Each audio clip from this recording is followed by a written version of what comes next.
Oilers' status for Game 6? Game time decision. He got that jersey changed, so he's a game time decision. If he does play with Lowry and Perfetti, what would he bring to that line? Speed. What would Lowry bring to that line? No, Playing with two skilled players. You know what? Obviously, everybody's got to get bumped up here. With Scheif being out of here, everybody got bumped up the other night. Had to bring another center in. Obviously, Tony's coming in. So everybody's, everybody's like we've done and we talked about in the past. Your roles change a little bit. I got a lot of faith in that.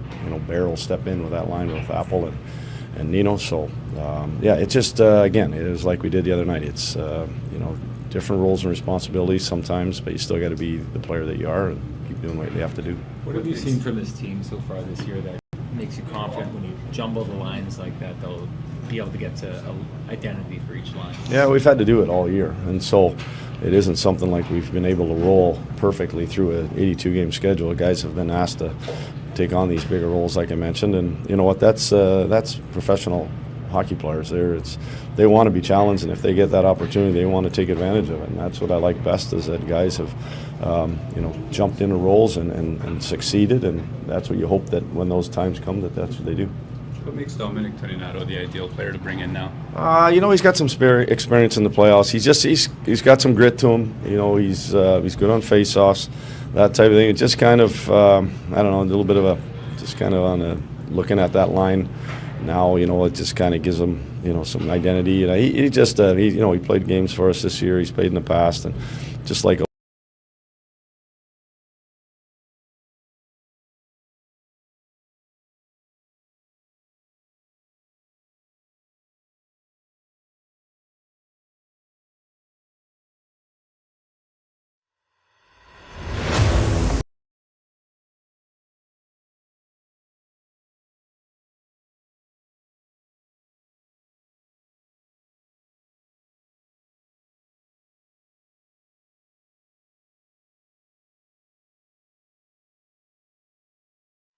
That's professional hockey players. They want to be challenged, and if they get that opportunity, they want to take advantage of it. And that's what I like best is that guys have, jumped into roles and succeeded, and that's what you hope that when those times come, that's what they do. What makes Dominic Toninato the ideal player to bring in now? He's got some experience in the playoffs. He's got some grit to him. He's good on face-offs, that type of thing. It just kind of a little bit of looking at that line now, it just kind of gives him, some identity. He played games for us this year. He's played in the past, and just like.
Oilers' status for Game 6?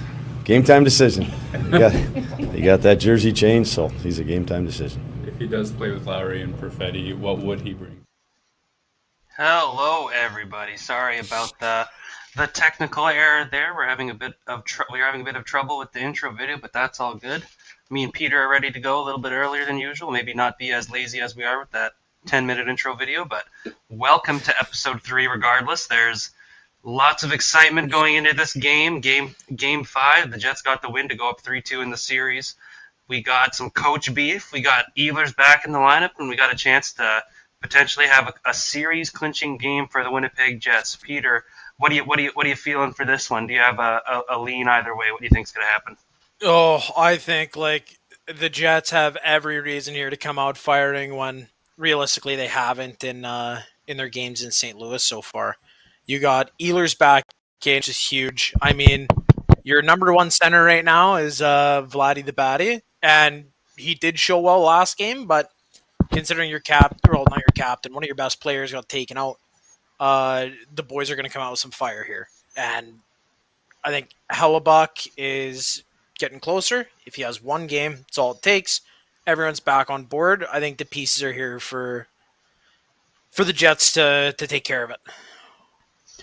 Yeah, I think there's a few things that are due in this game. A being, the Jets getting a win on the road. The Blues have won 14 straight home games, and an 100% winning percentage at home is what I like to call unsustainable. So, I think that's bound to flip. Blues are probably due for a loss, and I think another thing we're due for is a real standout Connor Hellebuck performance. He put after Game 4, he put the onus on himself that he needed to be better, and in Game 5 he wasn't perfect, but when the game was on the line, it was only 2 goals allowed against. He allowed that one stinker, but overall he was a lot better, and I expect to see him to take another step forward here tonight, and the Jets will need it because St. Louis is going to come with a big push, especially in that first period, I'm sure, as we've seen in Games 3 and 4. Oh yeah, well, and I think defensively we've done a little better in front of him. One thing I like to see from I think last game was his warm up, that he's really focusing on being active through screens because he's struggled with screenshots, everything else. That one inside the post, I think Snuggerud who got it. Not a good goal. Everyone knows that. It's pretty obvious. It sucked. He'll admit it. That was a brutal goal. Along the ice, short side. I don't even know how you missed that. Oh, just because he didn't extend his pad, but he was showing way better on the types of shots that were riddling him earlier in the series. He was way more active around screens. He was more confident where a puck was coming from. He was more present in traffic, which is what he really, really needs to be for this series. And I think we also saw Nino's back on the board. Vladdy's getting points. Appleton had he was the apple tree. He had 3 of them last night or something crazy or last game. He had 3. He leads the Jets in the series with 5 assists. Yeah. So depth is waking up. Ehlers is back. We got. I did talk about how I thought Lowry was just a third liner. We'll see him on the second line with Perfetti and Ehlers, correct? And Nicky, that's correct. So a lot of speed. That's Perfetti will have a little less pressure on him because he has someone else who can finish on there, and who plays. I think Perfetti's due for one. He's been snake bit. He's had good looks and just hasn't gotten a flat puck. I've seen some Jets fans online say that he's due for one. I really don't think he's played poorly either. He probably should have a goal in this series. So he's been around the net and he's had a lot of great chances that have bounced over his stick or flipped a bit wide. He took a bit too long to control them. Yeah, he had that one chance last game where he was he had that rebound chance and the puck was just up on edge, but it was an empty net. Yeah. So if he settled that thing down at all, that was a goal. He has been snake bit for sure. My concern here again is Shannon Stanley. Even in game 5, if you're somebody who's into the advanced analytics, their advanced analytics were not good. But so you'll probably need a bit better from them today. Bottom pairing, they don't need to be outstanding, but just don't get caved in like that. But they got absolutely the puck is dropped and we're ready to go. Oh, I'm pumped up for this. Yeah, I'm really guessing that Stanley's good with his tongue because he's not good with his skates or stick or body, and I don't know how he stays in the lineup. So he's either a sweet talker or something else. I think he is a vibes guy. I think he is really well liked in the dressing room, and that's probably part of why he's still in there. for sure. Yeah, and Oh my it's gosh. weird because like Already making an appearance. He's trying to yeah, climb up on my iPad where I'm watching the it game. is weird that My Stanley goodness. doesn't look like a super personable guy. Any stories I've heard from him, he doesn't seem like he is. But maybe he just strikes the right note. Like maybe he's deadpan funny and he's in the room and the guys like it. Or the guys like that everyone could like maybe he's just a punching bag, no idea. But he's in there for a reason. Like the coaches, the staff, they're all around more than we are, so there's got to be some reason they have him in there. It's just really hard No, to I, see during the game. I think he's a vibes guy, and I think that's why he's in the lineup. Look at that hit! Wow, Oh yeah, that was a great hit. man. I Both think of those that guys. I Like, think that everyone looked like they I stopped there. I still think they think they must think there's untapped potential with him to be kind of like that physical playoff style defenseman. Which, in fairness Yeah, to him, we've seen a little bit of more of that in this series. But yeah. The you thing know, that's tough about you'd that hope for for it him to is be being like more consistent. being Oh, a what a save physical by Binnington on defenseman. Appleton! What a Yeah, great save! That was a good shift. And back to the Lowry conversation. Like I said in the last episode, I do think Lowry and Ehlers can work together. Not because Lowry is like a second line talent level offensively, but I yeah, do think that Ehlers plays really well at even strength with players who are responsible defensively, and they could do the dirty work in the D zone and get the puck up to him fast on transition. And yeah. I think Lowry can definitely be a guy that contributes positively to those things that complement Ehlers' game at even strength. Yeah. Well, and it's very much like they're more than the sum of their parts kind of deal. Like if you Oh, for essentially sure. get a multiplier when you're plugging them in, because yeah, when Ehlers can be free and kind of cheat for offense, and you know that Lowry Oh, is turnover here. Kyrou yeah, with you the know that puck. Lowry's really sitting back and like making sure he's playing the game right. Like he's giving himself space with the puck. He's above it when he needs to be, whatever else. I think it'll just let Ehlers play free, and Lowry on there is a bit of a deterrent too for the two smaller guys in the wings. Oh, for sure. And then with Scheifele being injured for this game after that hit by Braden Shen, we got Nemestikov up on the top line. And Yeah, you know what I is was he just thinking is he of? anyone? What's that? Who's taking a spot on the power play? I'd assume it's Ehlers, yeah? Oh, definitely. Because Ehlers Yeah, Ehlers on the Ehlers is done. PP makes my PP like Oh, for Ehlers. God's sakes! This is the first period we're already making jokes like that. No, Good but God. like Ehlers is hopefully he's at the point on the left side when he can skate kind of downhill and like get some momentum behind the puck. I think he's really dangerous from there. Oh, And like I think the number one thing that makes that stir is the straw that stirs the drink on the Jets power play this year in the regular season was Ehlers, and the motion you saw from him and just how unpredictable he is, and I think that really helped the power play this year, where in years past they were kind of stagnant in the formation. Ehlers kind of yeah, forces everybody to move, and obviously I think it's a lot the new assistant coach too implementing his style on the power play, but Ehlers, yeah, he's just but such a perfect fit on that. yeah, he's great for that. And like when he's not having to go top speed, when like his brain and his hands catch up a little bit, he is dangerous. When he gets that little bit of extra room on the power play, like he can shimmy, he can shake, he can throw a guy or Shoot, two off the trail. he could pass. Yeah, Yeah, no, like no, he's got he has a everything we lot of need good up skills. there. And then it does open up like as he pulls guys further to the side, then the right point has a bit more space. I think that's where Morrissey would end up. I think, and you got Connor on the far side, and when you get everybody pulling in, if Ehlers does a couple of those kind of strafing runs from the point, then he'll pull everyone in, and then you can find Connor on the far side if he wants Yeah, to one time it, I guess.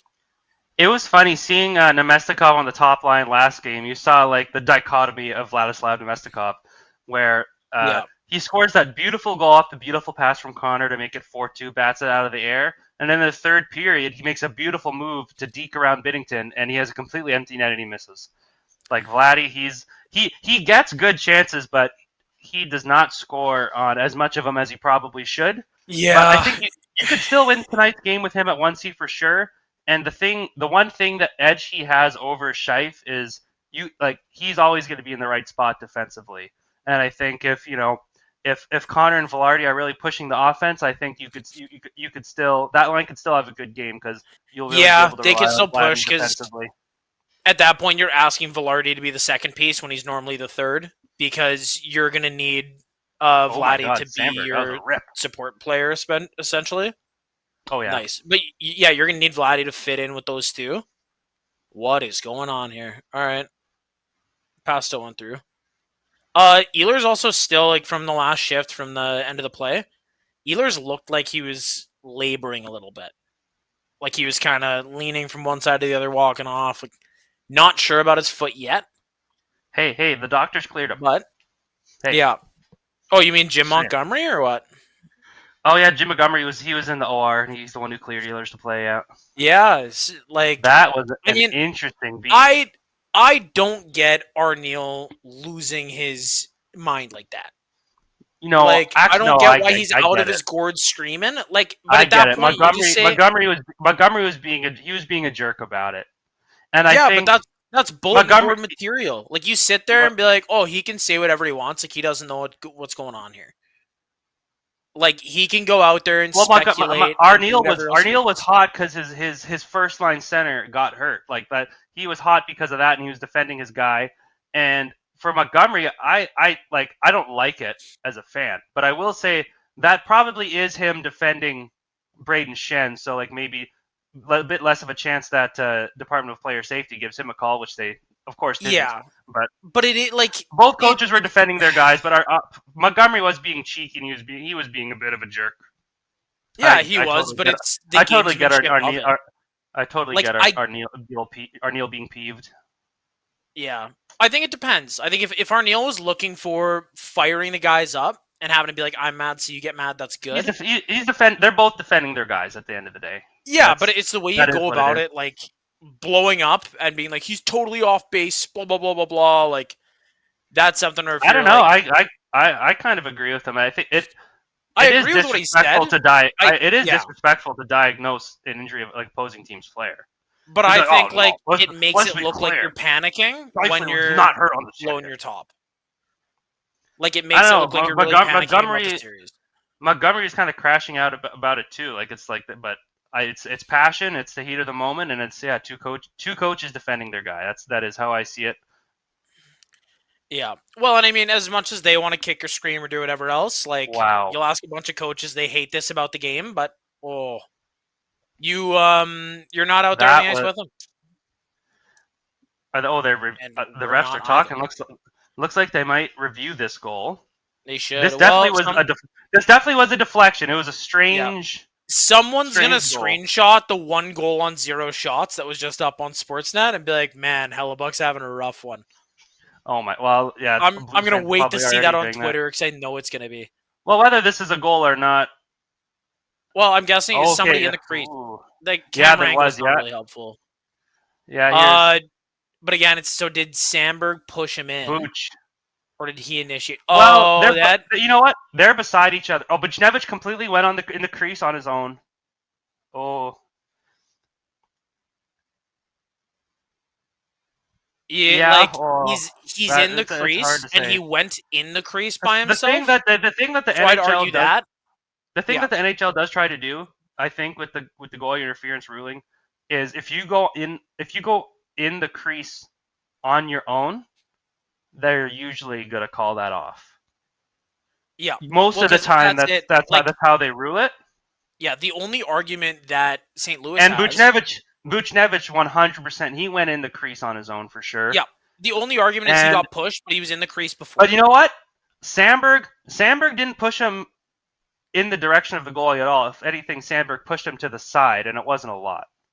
Like, the momentum Buchnevich had that touched Hellebuck was not because of Sandberg. Sandberg pushed him sideways. Yeah, that definitely wasn't on Hellebuck. If anything, I think it's that, and I would call this no goal because Sandberg tries to push him directly horizontally out of the way. That's the thing. It's directly horizontal. If Buchnevich doesn't go to the paint by himself, that's a nothing play. He clears him. Nobody touches Hellebuck. It's because Buchnevich is in the blue paint. Well, Arneal must not be confident in these refs because he is Well, not challenging. To be fair, not being confident about a goalie interference call is very smart. In because in a nobody game knows what goalie interference is. where regardless of who scores first is probably going to be a 1-goal game, down the line that could certainly end up being a smart decision. And it's also not like it's like like the Blues' second goal or something, or the Jets are getting ran through in the first period. It's kind of been a bit of a it's early. sloppy It's an first even period so far. game. It's early.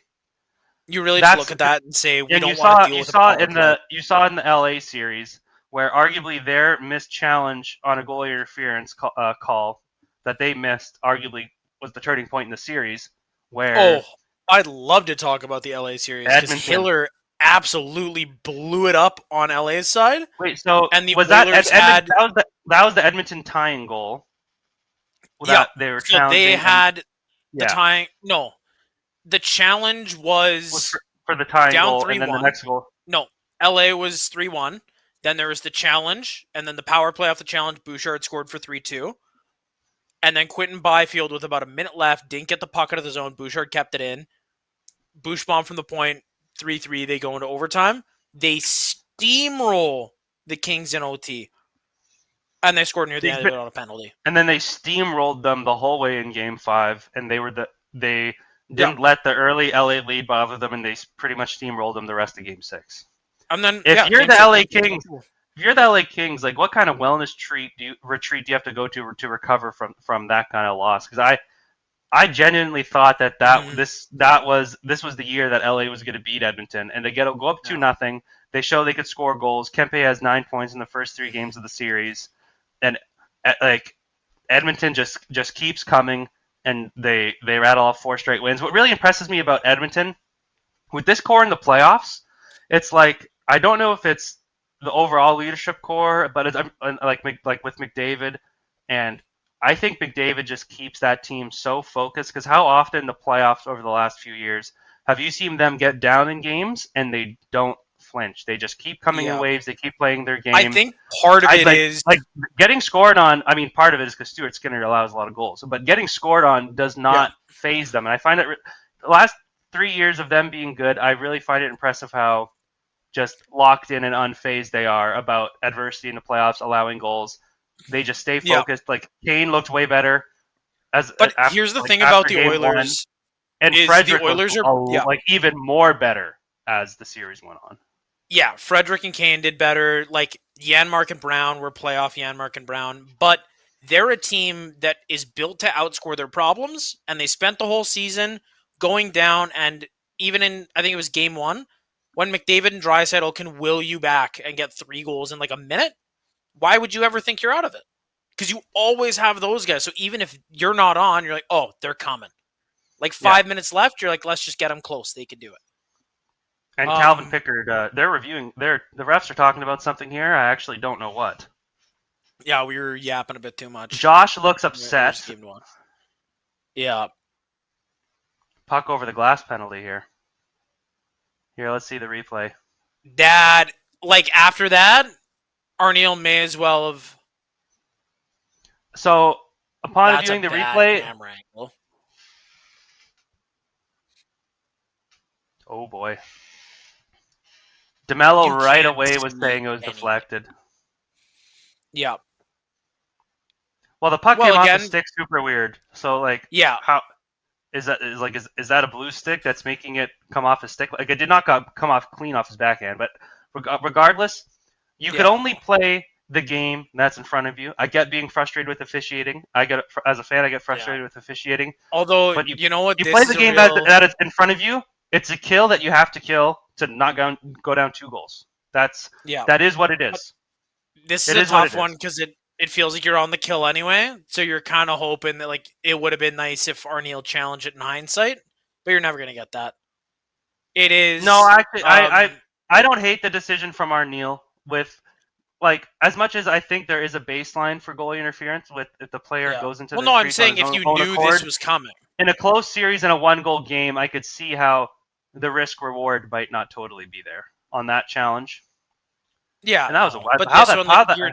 How that puck came off DeMelo's stick was strange. I mean, if it's a hard rim and is like the toe of his stick got caught in the boards or like flexed a little bit, that'll be enough. Good save. One thing Yeah. I was going to say about Hellebuck in game 5 too. He was coming out to challenge on shots much more confidently. Good example would be that one save on Parayko where, I mean, Parayko, he had like too much time on his hands to get that off. But like and Hellebuck was outside his paint on that one too. He came out way in front, and like when Hellebuck's doing that, challenging shots like that, he's playing more confidently, and you like seeing that. Well, it is like seeing even the way he was moving on that first goal against. He still like was moving for it with his glove. He was tracking it until he got pushed sideways. Like he's working harder to see. That deflected too. Like that went off the jet. I'm pretty sure that was not. No, but I'm saying he's working harder to see those pucks. So, and like if he sees it, he stops it. Realistically, like it's really hard to beat him on a clean one. Yeah. Oh, for sure. So he like, and he's worked on. He's making sure that he sees it, and if he's seeing more through traffic, I really like it from him. Oh, Adam Lowry taking advantage of Kairu's puck bobble, but they don't get it out. That could prove costly. No, he could not. And yeah, that Shen, again. If you're Shen gets it out, big clear. If you're the top forward, if you're the top forward on this penalty kill, get out of the way or block the shot. You're either laying down and spinning out, or you're letting Hellebuck see it. Oh, dude, that's huge from Barry. How did I already look? The AI tracking's already working, dude. How did I do that? You just got a bit too fired up. I think that's what it is. I think it was when I was going like this. Is this the thing that AI just hooks onto and is like, okay, he wants to move around, swing your head around, see if it turned it on or off. Oh, it's on for sure. Should I stand up the rest of the game? We'll see. Oh. Okay, well, Morrissey just took a liberty there. Yeah, but again, like it's because it's not a retaliation, it is a little less likely. And it's not, and you know what? It's nothing the Blues haven't been doing. And like I think one of the things our Neil's maybe trying to set up for when he was making those comments about the officiating and like said they were talking to the league about it, is situations like that. It's like if they're doing the same shit, you cannot call us for the same thing that they're doing and not call them. Good cover. Oh my gosh. Yep. Boys got to get some ozone shifts here. Yep, that is good for Hellebuck to move though. Like he does seem more active. Another situation where there's traffic and he had to battle to see the puck. Yep. Well, now and through 4 people and it's wide, but Hellebuck tracks it. Like that one was a bit clearer. Now let's see. I think this is the John one. John Garrett just said the Torpachenko Morrissey cross-check on Torpachenko called it a dive. I'd love to see it.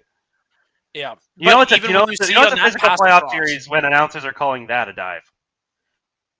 Yeah. Oh, this has been like I think the most physical series. Well, actually, statistically, it has. There's been the most hits in this one. Bar none, it has been for sure. Yeah. Oh, you can't. Yeah. Oh, it's unfortunate. Yeah, I think there needs to be like Nino waking up is good. Like we need to have our depth. Good. Nemestikov getting a goal was good. Appleton having 3 assists out of like seemingly nowhere. Yeah, like all of your lines need to drive play up the ice. I think at this point, like in the playoff, with Scheifele out, have people parking the bus With Scheifele out, you need to roll 4 lines. You need to. It's not an option. No, with Scheifele out, you need to score by committee, and you need to make up for it. And I think everyone's pretty aware of that. Like that when you're missing a guy, and you go, "Oh, like, okay, we need to pull them together in the aggregate, like it's Moneyball." And I think Barron brings some similar things that Lowry does to the line with Appleton and Niederreiter, but the one thing he has that Lowry doesn't is that speed. I looked on NHL Edge statistics. And I didn't realize. Oh, here we go. Here's a power play. Yeah, that's the thing you can't do. So neighbor's mistake here is that interference. Almost always, you're allowed to do that. You just can't. In this series, the Blues have done that play tons and not got called for it. Yeah, But but hey, it's like it's that's what I was the saying knocking about. the guy over when it looks bad. Then they Well, call also it. Barron, Normally, if Barron you're was pushing a guy, directly holding going. him up, they're Barron fine. was directly going to the puck. Also, like he was directly Yeah. going to get the puck. But like the line for what that is very blatant. Just as the guy who dumps the puck here, he keeps his feet moving and he gets knocked over and his hand goes down with. So he has a hand in. He got fully knocked over. He didn't just get slowed down. He got stopped. And his feet were moving all the way into it. So, like, I think that's why that was a call, and most of them aren't. But it is ref by ref. Like, I would really hope it'd be great if Arneal's comments swayed the reffing anyway. But it That's what feels I like was the gonna get. refs That's what I are was. so incompetent that they can't piece this together. Like Or they wouldn't favor Arneal intentionally anyway. no, like NHL But reffing, you can ask anyone anywhere. I It do is think that's a part of clown what show. Arneal was doing to voice his displeasure this late into the series. Like I think that is something to maybe put some pressure on the refs to, at least for what in his mind would be get closer to calling the game even. Although one thing I do want to say is like, when are the refs ever held accountable? Like, what pressure do they have? They're like, You know what's something? sometimes they just quietly don't ref in the finals, but they're still reffing like the rest of the year. You know what's something I want to see that will never happen, at least as long as Gary Bettman's the commissioner? Hmm? I want to see post-game ref interviews. That would be a good way to Yeah. have some accountability. I don't as like definitely as long as Bettman's around. I do not think that you're going to Yeah. see that. But Because some of them I love think making that'd it be- about that- I think themselves, so get in front of a camera. undoubtedly they do. It's like it's not just players that have ego. Like I'm sure some refs do. And part of it is just the way they call games. Like they used to have one official making calls, and now there's two. And even if there's a 10% discrepancy between the way the two refs make calls, that 10% discrepancy is going to look very noticeable game to game Yeah. in terms of inconsistency. So I think going back to just one official making calls would actually make things a lot smoother, because then at least there's a much better chance that the calls would be consistent. Yeah. All right. Well, we do have. I was paying attention to the YouTube comment sections. Dustin said ref interviews is a great idea. Can you imagine, like, especially if you had the reporters from like each team? Like And they were imagine sitting Mark there, like- Spector interview. Imagine Mark Spector interviewing the refs after like the Oilers lose. Like Yeah, and being like, the last time you refed a questions playoff game was in Spokane, Washington. You missed 18 calls. How does it feel? like yeah, And well like, yeah. oh, take us through that missed hit from behind where you crunched the guy and both of his hands were on his numbers. Like, Oh come on boys, come on boys! you would It's such a big you would power hear play. a lot of ref cliches too. They'd be like, "Oh, I didn't see it," or they'd be like, "Oh, you know what? You miss calls sometimes." But at least like some accountability would really pull back Oh, the I instances wonder where if they just make awful calls. I wonder if Connor got the shot up there that he wanted. I couldn't quite tell.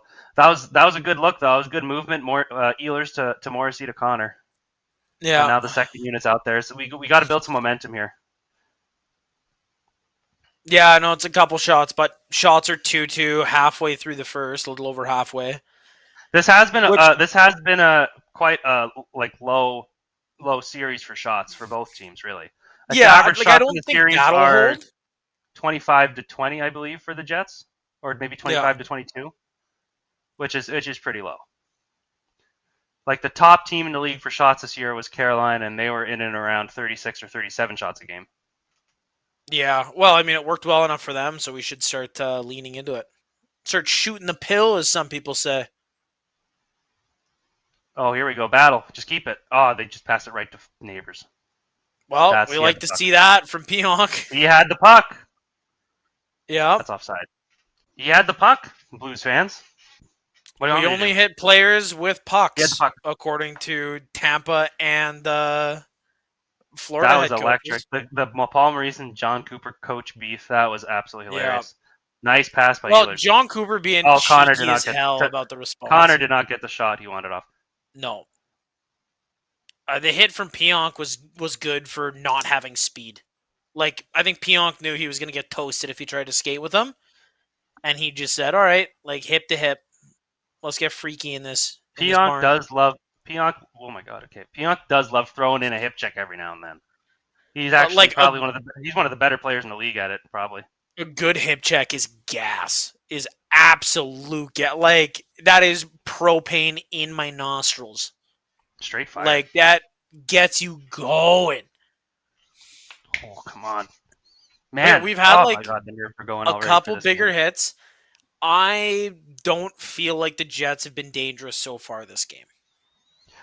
But really, the Blues haven't been like they've had a bit more zone time. But I really don't think they've been super dangerous either. No, and like their goal wasn't really like high danger. It was. It wasn't even a breakdown. Like it was. Yeah, a weird it was deflection. Buchnevich got in the eyes. Buchnevich got in the eyes and the crease. And like if you push a goalie and his entire body and head moves, of course he's not making the save. Like that's. Oh, look at that body by DeMello. Boys got to get the puck out though. Yeah. Come on. Here, they're trying to shoot from the top. That garbage out. Yeah. Got a battle. These are like. Oof. That's not a. That hit from behind's not a call. Oh boy, I don't know about that. Well, I mean it's similar to Morrissey's. It's just a little. I suppose it would. I suppose that no, that's fair. I suppose it would be. Oh, the Jets have had more ozone possession in this game. That's actually surprising. Yeah, I was like, does not feel like it. Oh, I thought Vladdy was going end to end. Vladdy the Batty. Yeah. Oh, he almost got that hook. That hook pass to go. Yeah, Velarde almost got that. But you got to be clean on the breakout. Boys, you got to be clean. Just get it in deep. That's a huge save by What Hellebuyck. a save. What they a have save. been snapping it around in our zone. Like, they've had a few shifts where there's been some pressure. But yeah, the Jets got to sort it out better here. But those, like, off the rush, like, those break-in passes, that last one, like, that was especially a guy like Buchnevich, who's been he's been such a good player in this series. You can't let him have a clear shot lane like that. If Buch was a righty, that would be disgustingly dangerous. Velarde, just get it out. Oh my god. Well, he did. Yeah, he did, but there was a bit of a not cleanly, but not clean. You could almost argue that he was tied up a bit too much, but in the playoffs, it's not worth it. Regular season, that's a penalty. Playoffs, you don't talk about it. Get in there, Lowry, you bull, going through guys. Yeah, you got to absolutely clip. Nice somebody Perfetti. Clip Bennington. As they should. Yeah. Oh, nice. That's a big push, but Oh, nice keep, Ehlers. Yeah, get in there. Get in there. Get on in there. this. Where's that puck going? Man, it is funny to see Ehlers hit when nice he's like close. in my head he's like 5'8" and 160. Dude, do you know Ehlers' fight history? You would think he was an enforcer. Yeah, anytime he fights, it seems like he's fought, and he's never like really lost a fight badly at all. And he's fought Corey Perry twice. He's fought Jamie Benn. Goodness. He's fought Ryan Getzlaff. He's fought Braden Shen. Maybe that's the real reason we have him in the game. And he's fought. Oh my God, Hellebuyck. Oh my God, I almost. Yeah, that was. I mean, there. my God, like to be fighting those kind of guys at either size, like he can throw hands. He fought Brendan Smith. Like, man, he has some heart for a little guy. No, those hands are nasty in every way possible. In the Canadian Division season, I remember he had like all year he had like beef with Joe Thornton. They almost fought. Yeah. Man. That's what the hell? What the fuck could this be? Honestly. It's not great. I think they're calling it interference in front of the Blues bench, but I think it's because they cried about it a lot. It kind of did seem like delayed. I really don't know what this is. One of my favorite players, Barrett. And oh my God, and Pionk just got blown up. Take the penalty. Yeah, if that's and that's Buchnevich too. He's been causing a problem. Take the penalty. Rock him. Take the 4-on-4. Don't do something stupid. Yeah, Dustin said Ehlers loves a good tussle. Do you think Ehlers did Do you think he did boxing at one point? Well, maybe he's a UFC guy. I don't know. Yeah, can you imagine him just throwing a fucking elbow in a fight?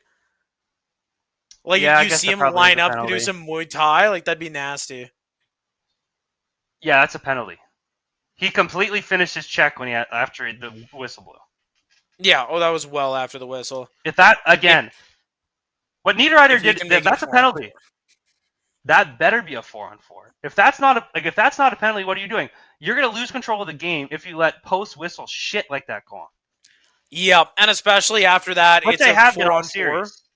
Yeah, but if you call that as both like offsetting minors, and you're playing 4-on-4, or if they're 5-on-5 or 4-on-4, either way, if you're even strength off the end of that, that tells the Blues don't go screwing around after the whistle. You had it, you blew it, and it goes to tell the all you Jets. had to Like, do, all you had to do also was cool. not hit a guy that was touching a puck on a delayed penalty. That's all you had to do. Yeah, because you're going on the power play. You have no reason to try to lay the body again. He completely finished his check when Pionk already had the puck on the stick. It's stupid. Yeah. No, that if we manage to pull that back from the Barron penalty, that's pretty good for us. And 4-on-4 could work. I really well don't for think. us. I think that, they got in Buchnevich's face a bit, but I really don't think the Jets would have done anything to negate the potential 4-on-4. No, if the Jets get a secondary call, that's fully game management. Unless I see a replay of somebody mauling someone. I wouldn't call it game management. I would call it game stupidity. Well, or like what you said, the refs wanting to be the star. Yeah. No, like sometimes they just, and like any ref at any level, well, not any ref, but at pretty much any level, refs will have power trips consistently. Arneal's on the bench and he's not losing his mind, so that would make me suspect 4-on-4. Nino's in. Oh, John Garrett saying that there's nothing that's a penalty. Yeah, that. Oh my God! Look at the bench. Yeah, it's a push from behind. It's also Suter's in a ridiculous position. Oh, okay, and they didn't call Buchnevich for hitting a guy late. Refs. No, even if I wasn't a Jets fan, you let post whistle shit go, you're gonna lose control of the game, and it makes me mad every time. It's not just because it's against the Jets. Why are you allowing hits after? Okay, so next time... Remember what the refs are constantly trying to do. They don't want to influence the game by making a call, and they don't realize that by not making a call... Yeah. And they influence the fucking game. Call the rule book. Or, not... I get in the playoffs they call it different. Call it the same. God, it's so frustrating. There really isn't, and I think when that happens, you're telling the Jets, okay, when somebody post whistle, when somebody has the puck and the whistle's blown, I'm allowed to run him as long as it's within 2 seconds after the whistle's blown. But that's how you lose control of the fucking game. Yeah, the refs aren't setting a precedent because they've never been known for consistency. So they're always if they feel like making the call. Like I said. Holy fuck me and my fucking ass. Murder him. Yeah. Fucking A, Helly Buck. Yeah. That's why you're nominated for the Hart. That's why. I love that Bolduc on the ground there. Tanev was feeding him. Like, Tanev, here comes the airplane, spoon in hand. If you're not calling anything post-whistle, now okay, time to tee off. Yeah, time to tee off post-whistle. Anything goes. Refs, that's what you're saying. This is a series-deciding game, and you're going to let it get out of hand. Oh my goodness, Helly. What that a was save. Huge. Connor, this is why we have What you, the Connor. hell is... Oh, Pionk saved it too. Yeah. Yeah, Tanev, there we go, Tanev. Fucking tee off. This is fucking horseshit. Tanev's rocking him. That's huge. Somebody was calling hand in. That's huge by Hellebuck. Oh, they were trying to call it hand on by... What's it called? Sandberg? They were trying to call it Sandberg, I think. Sandberg never even fucking touched it. No. Well, obviously didn't go across the line. Yeah. I'm not a fan of blaming refs, but I'm blaming these refs right now. The thing that's tough is, like, when the shoe fits. Yeah, refs can clearly influence the game, but if you're Arneal and the guys come back to the bench, all you can do is play. When will the second round start? I'm hearing Monday on Twitter. I know the second round. Well, it depends. I know it all depends.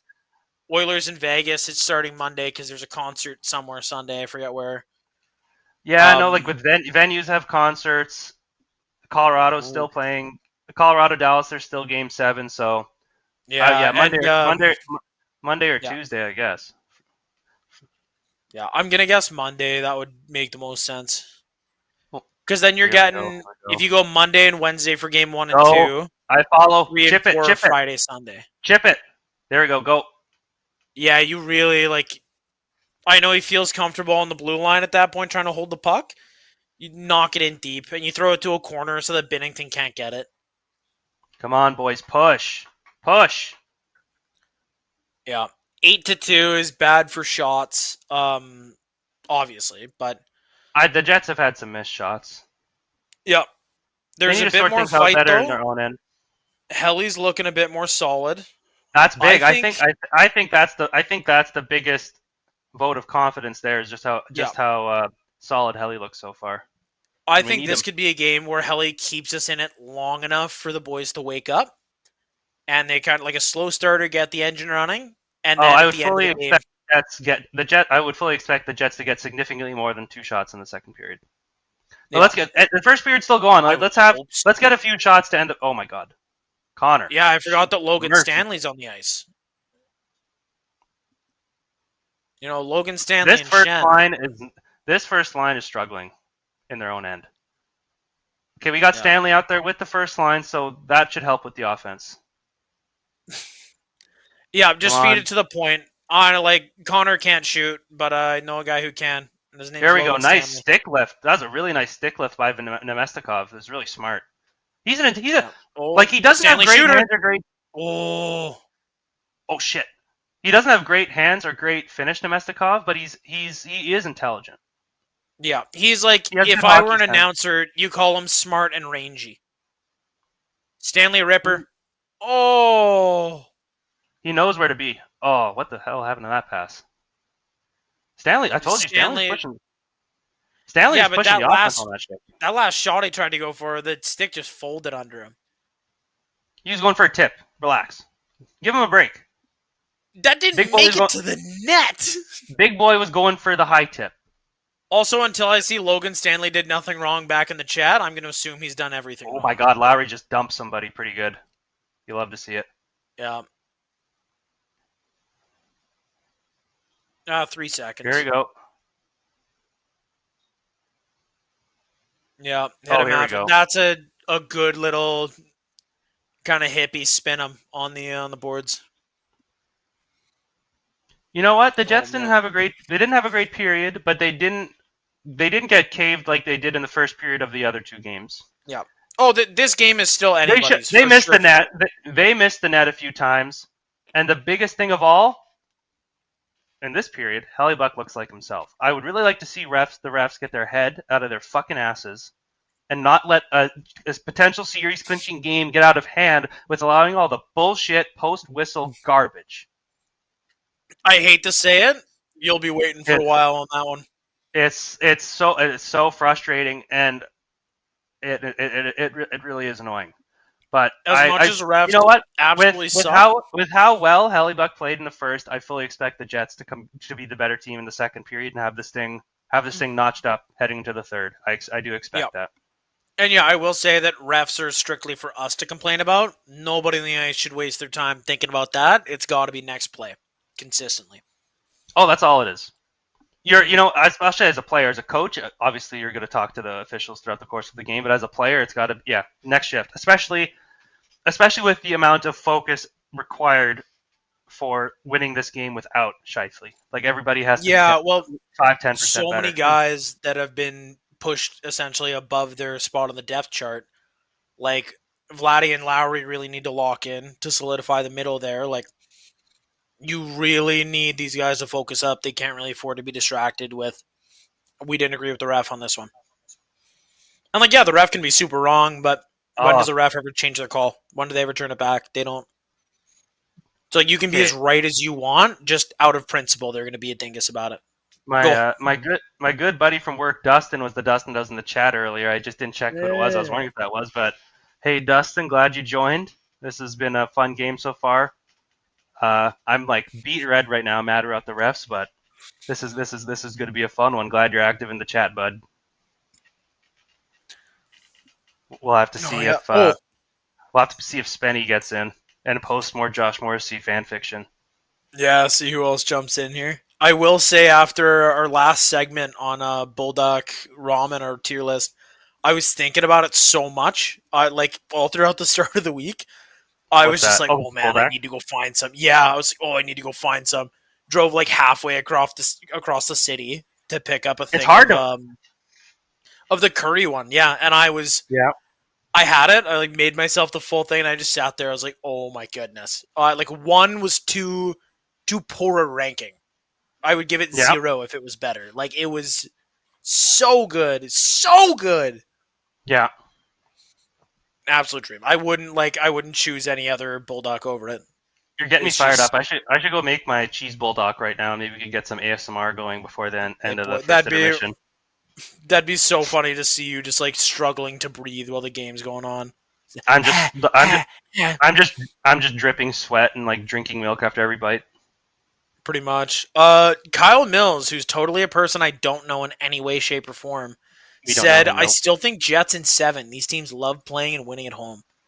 I like. It really seems like they more St. Louis, suck. dude. They suck Saint- at playing away. St. Louis is due. 14 wins in a row at home. That's due. Mhm. That you're due for a loss. Well, Helly Buck you want to see looked another? good. The Jets didn't play great that period, but they hung in there. I feel good. I even after that first, I feel good about this game. I do. Andy, do you want to know who the team with the best home record in the regular season was? Definitely could have been the Jets. They were really good at home. It was not. It was the Washington. Los Angeles Kings, and look where that got Oh them. my god. They're the best team. That's weird Yep. because like they didn't even how many they finish in the league like Oh, six? you look at their stats; they were lights out Six or at seven. home, and then dog water on the road, like What were they, like, prolifically garbage. Were they like 500 on the road No, or something? they were like worse? I think they were under 500 on the road, and then just like 38-2 on at home. Or Well, something. you know Like, what? it was They did lose every ludicrous. game. They did lose every game in Edmonton. Yep, and then In Edmonton the won one series. in LA. So. Yeah, Millsy, No, you're just happy you know to what? watch Game 7 without the Leafs in it, hey? They managed to get that done early. Yeah, Like they planted the seed of doubt, and Toronto handled it. And in games, and like it was funny is even Perron tying the game with 7 minutes left, and then Toronto coming right back and scoring the game-winning goal. It's like that's literally what happens to them in the playoffs yeah, usually. they had some They resiliency. they did a good job of flipping the script. You know what And sucks about that though? what's that? So they beat the Sens. Oh, great! Second round. You are playing the Stanley Florida. Cup Oh, winners, Florida they are Panthers. good. You're playing Matt Tkachuk, and you are playing Brad Marchand, which was a core piece in what is now the corpse of the Boston Bruins. So you still have a guy that has terrorized your entire franchise for years, and you got to play against him. Like On Twitter, the face. I saw a Leafs fan call. We're not at the end of the month, Millsy. Your therapy bill could skyrocket. We'll see how that series goes. No, I saw somebody on Twitter call Marchand the Hitler demon that has terrorized the Leafs in the playoffs his whole career, and I'm like, that's pretty accurate. And they got to play Matthew Tkachuk as well. Yeah, at first I was going to say that's aggressive wording, but like he has been a monster, been an absolute monster to the And Florida, like Tampa had a really good year, and Florida just steamrolled them. Like that team knows how to play playoff hockey. I think Toronto's going to get their shit rocked. Honestly, I want Toronto to win. I don't like Florida. Matthew Tkachuk's I respect him because he is a great player, and not another player in the league that impacts the game in every facet like he does. But he tries to injure people out there sometimes, and I just don't like that. And Tkachuk is a player that was similar to me, for Marchand, where they have skill, and it's like you could just be a good player and be a good player. Honestly, I used to be a bit ratty. I was pretty young when Marchand was in his heyday of like doing shitty stuff, but I don't know. Tkachuk's worse. Tkachuk literally got suspended for trying to scoop Jonathan Quick's eyes out through his mask with the blade of a stick. Like that's just that's like that is so fucking bad. Didn't know that. Yeah, that is fucked up for sure. He stuck the blade of a stick in his mask, and it's like he only got 2 games for that. I was shocked. But oh my god, he tries to injure somebody on plays like every 5 or 6 games his whole fucking life. Oh yeah, well that's like, Is it? I mean, Is the it- Kings is were it- doing that I think last year with Draisaitl, where they knew his ankle was absolutely gone and they were trying to take it, like hack it to pieces. Is it bad that when Zach Cassian teed off on Matt, when Matt cheap shotted him in the head and turtled, is it bad that I didn't feel bad for him? Oh no, I was pumped about Cassian doing that at the time. But one thing to go back to like Tampa Bay and to go back to LA, like it seems like some older teams that were kind of in the last throes, like that were fighting for another chance. Like I don't really see Tampa being in the mix after this. Like I know they have contracts, but they're just getting older. They're And just getting slower. 3 straight years they've out been in the first selling. round, which sounds But yeah, so they've weird been going to say. like all in for the last few years. Kucherov, no playoff goals in 3 years. That's 3 straight years he's had no goals in the playoffs, and he's like Kucherov's That's historically nasty. Kucherov's a historically great playoff player. Yeah, Like but they're getting usually old. Very good. Like Doughty and Kopitar are getting old. And I could see like if the Caps go out in the second round against Carolina, that might I would say that might be close to the end, but Strome, McMichael, and Protas have been great. Leonard has looked really good. The Habs, honestly, the Habs are out in 5. No, I don't think a single Habs fan cares. House money. That making the playoffs is house money. Yeah, I think and people that's forget they were like 5 last in games the of Eastern Demidov, Conference. and he already proved to be a menace. You give Demidov a year in the show. That first game that Demidov played in, where they're already chanting his name, and the building is like absolutely electric when he comes out for the rookie lap and warm-ups. Like I don't know if I've seen a debut like that. When he before. goes That in was and awesome. like gets an assist and scores a nasty goal in the first period. Like He didn't look like much in the playoffs, but hey, that was like the playoff games were like his like 4th to 9th like games. Well, and play, that's so I can't really blame him for that. with it. Yeah, with a team you haven't played much, and that's playoffs against one of the best teams. This guy's dabbing on camera. Oh my! What is this? 2003? 2010? At least I didn't sneeze right into the mic, dude. Well, yeah, you just didn't need to dab. Like you could do something else with your arm there. Oh, good lord! Hit the dab on him, bro. It's like it's 2015 again, dog. Oh. All right. Okay. Before the start of the second period, I'm going to go to the washroom. Okay. But I wanted to say one more thing about Tkachuk. Another thing that really bothers me about him is that he never fights anybody that is either bigger than him or who has as much fighting experience as him. It's always somebody smaller or who's just not a fighter. Like Cassian. Most players in the league who cheap shop somebody and somebody expects you to answer the bell, most players answer the bell. Tkachuk doesn't answer the bell, and I don't respect him for that. Like Tkachuk would be like big walking, strutting around a daycare picking fights is the kind of guy that he plays. Oh yeah, he'd beat the shit out of a 2-year-old, but God forbid he has to fight somebody. Wouldn't even feel bad. Like I don't think he'd feel bad about that. God forbid he has to answer the bell to a 4th liner who's like 6 foot, 200 pounds, like same size as him. It's garbage. But I'm gonna run to the washroom quick. You Peter, you run it away. Talk about other spice noodles you like, whatever. I'll be quick though. I'm jacked for the second period. Let's fucking go.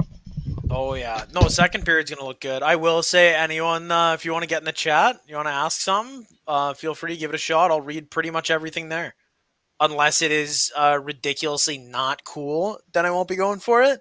But everything else is on the table. Yeah, like the Jets have looked.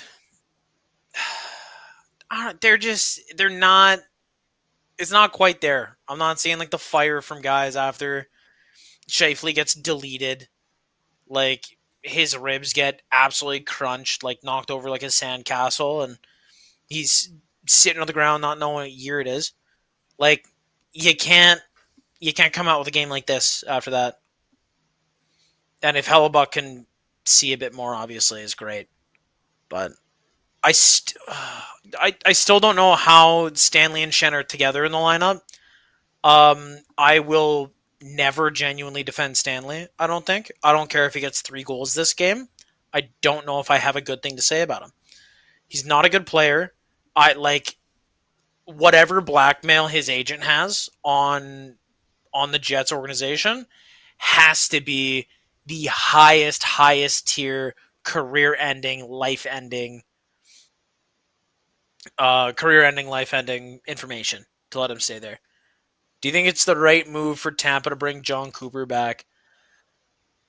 Like, I think so. I think with guys that are this old, with guys that are this kind of like the grooves in their brain are pretty set, they're worn in, they know what systems they want to play, they know what else they want to do. I think John Cooper is the right call for Hedman, for Kucherov, for Point, for Vasilevsky, for Chernak, for the guys that they've had the whole way that'll just play that way, and I think it'll help their older guys stop aging out. Because I think when you know your system's a bit better, you don't need to be as fast, you don't need to be as physical. So I think a lot of Tampa's older players staying with Cooper will age a bit slower. It's just up to them to find the right pieces to plug into that. We're back to standing. That Tampa needs. Man, you're just honestly really a fan of that camera, eh? We're standing the rest of the game. We got the AI camera tracking. It's following me. If I stand, everyone's going to see my butt for the entire game, and I don't know if we're doing that right now. I think people want to see that, but also you don't have this cool webcam that tracks. I don't. It would just be a big old pot belly. You gotta look like Winnie the Pooh, but I would. I can't believe it. I didn't even get the towel out in the first period. We gotta go. We gotta rally the boys. Let's have a great second period. Let's tie this game up. Let's get the lead. Let's get it going. Hellebuck's playing great.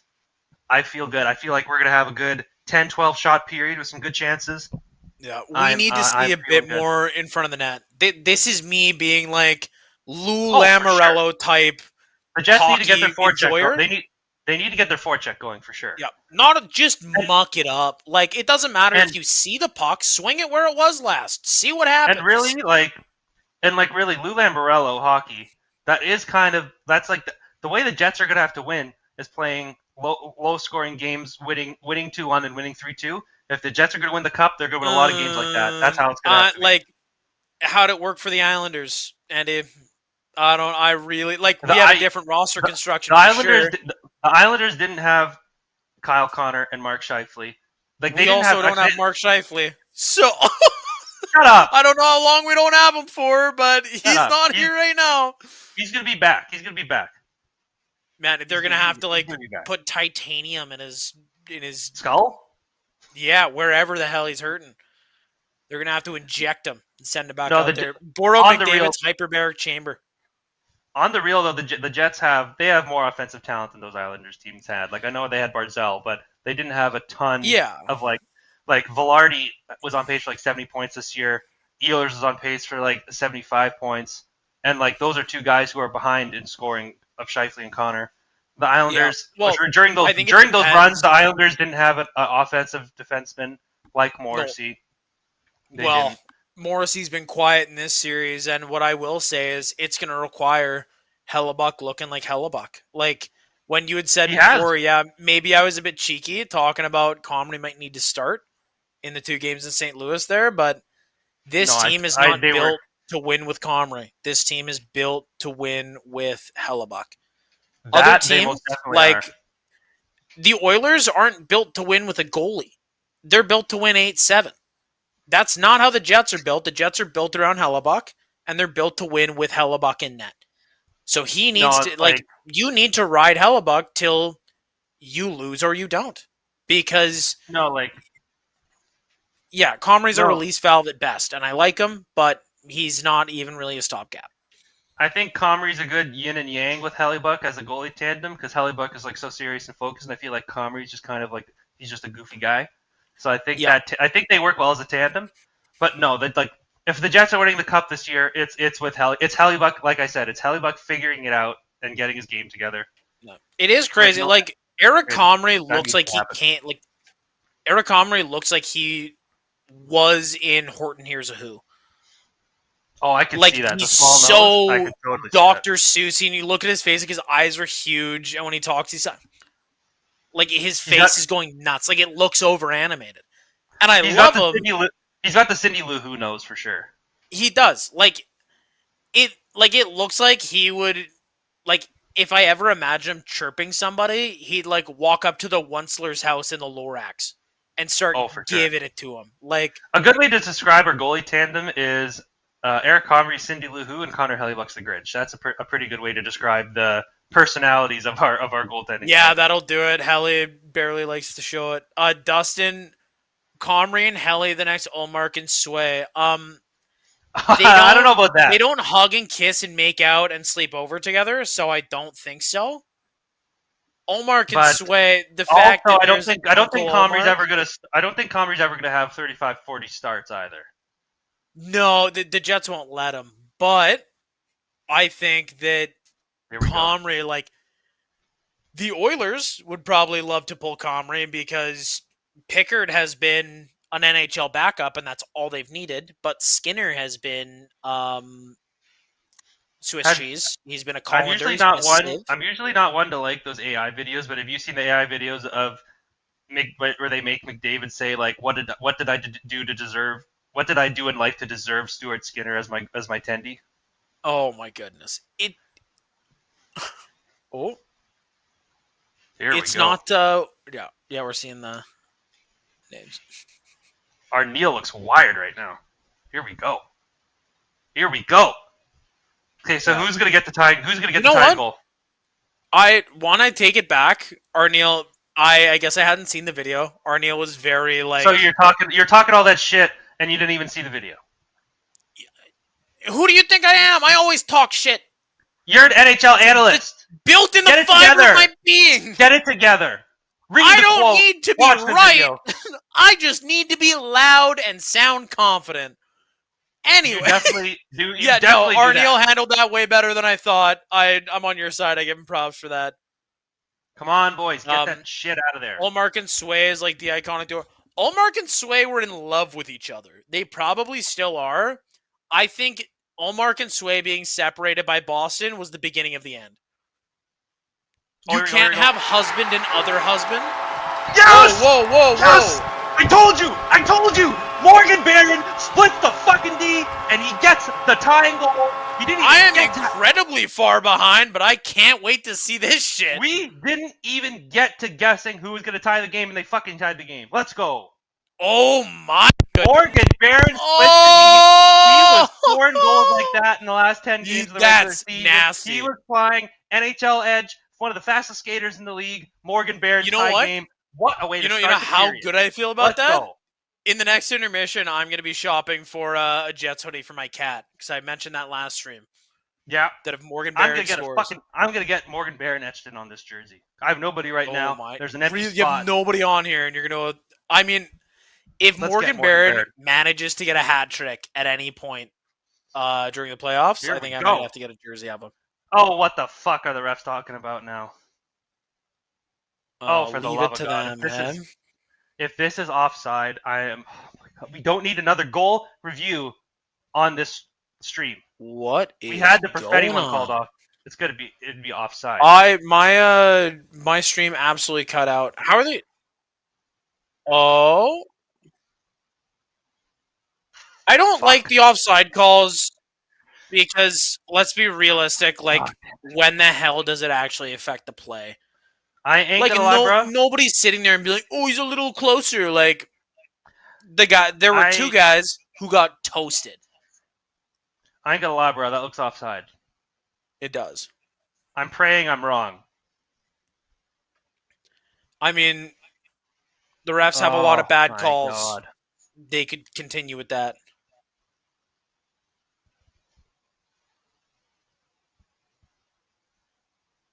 Yeah. That's tough. It is also tough because if Appleton doesn't, if that Blues player doesn't come and kind of pull him in, he probably stays on side there. I think he thought he was going to get hit. Well, the Blues player didn't even touch him. No, but he was close enough. What is going on here? Arneal's pissed about them calling the goal off. He's like, get that fucking face off where it should be. Yeah. Oh, you have to, especially after a goal that should be big for you on the road to tie it up at the start of the second when you're getting outshot? Oh, whoa. The Blues are getting a penalty? For what? I'll take it. Oh, did Montgomery get a penalty? For is that what? a bench minor? No. For what? Oh, stick in the hands. Oh, that's an interesting... So John Garrett, the color commentator right now, is saying, why does it get called when the play was offside? Yeah, it shouldn't, because you invalidate the play when you call it no goal due to offside. The rule could be if it's the offside. The rule could be if my boy. The rule could be if the offside's not called live, then the penalty would still stand. But I think it might be. I would even say that's strange. Big power play, though. Come on, boys. Come on. I think they're challenging the goal. So even though the goal was disallowed, the rest of the play stands, which does make that a penalty. That could just be just a rule thing. But There we go. I even agree with Blues fans that it could be weird. Oh my good God! How in the sweet flying hell? Ehlers already on there. A bit more gas. Like I really Ehlers like has the the look. juice. Ehlers has the juice. Oh, Look, yeah. I really don't like. I'm hunched over. Like when Cal Connor's there. This is how good the power play is. Cal Connor's there. The power play is giving me scoliosis. Look how bad my posture is right now because I'm leaning get in. Ehlers. There we go. Back up there. It's a minute into the power play. Man, they're gassed. St. Louis is gassed. You just got to keep cycling it. Yep. Like you could stay out. These guys can stay out here the rest of the power play. How gassed they are. They don't have to. Yeah, they really need to keep this. Get on him. Get on him. Battle. Get that puck back. Battle. There we go. There we go. Great battle. Great battle. Oh, Connor, you fucking idiot. Yeah, but that's as soon as Ehlers is smacking his stick like that at the point, J-Mo's got to fucking dish it. Like, if Ehlers wants it that bad, he's got a plan for that shit. You gotta let him work it. I know you want to push for the goal, but when they're that gassed, you don't have to push that hard. Just make sure you keep possession and the seam's going to open. Connor, you can wait him out there.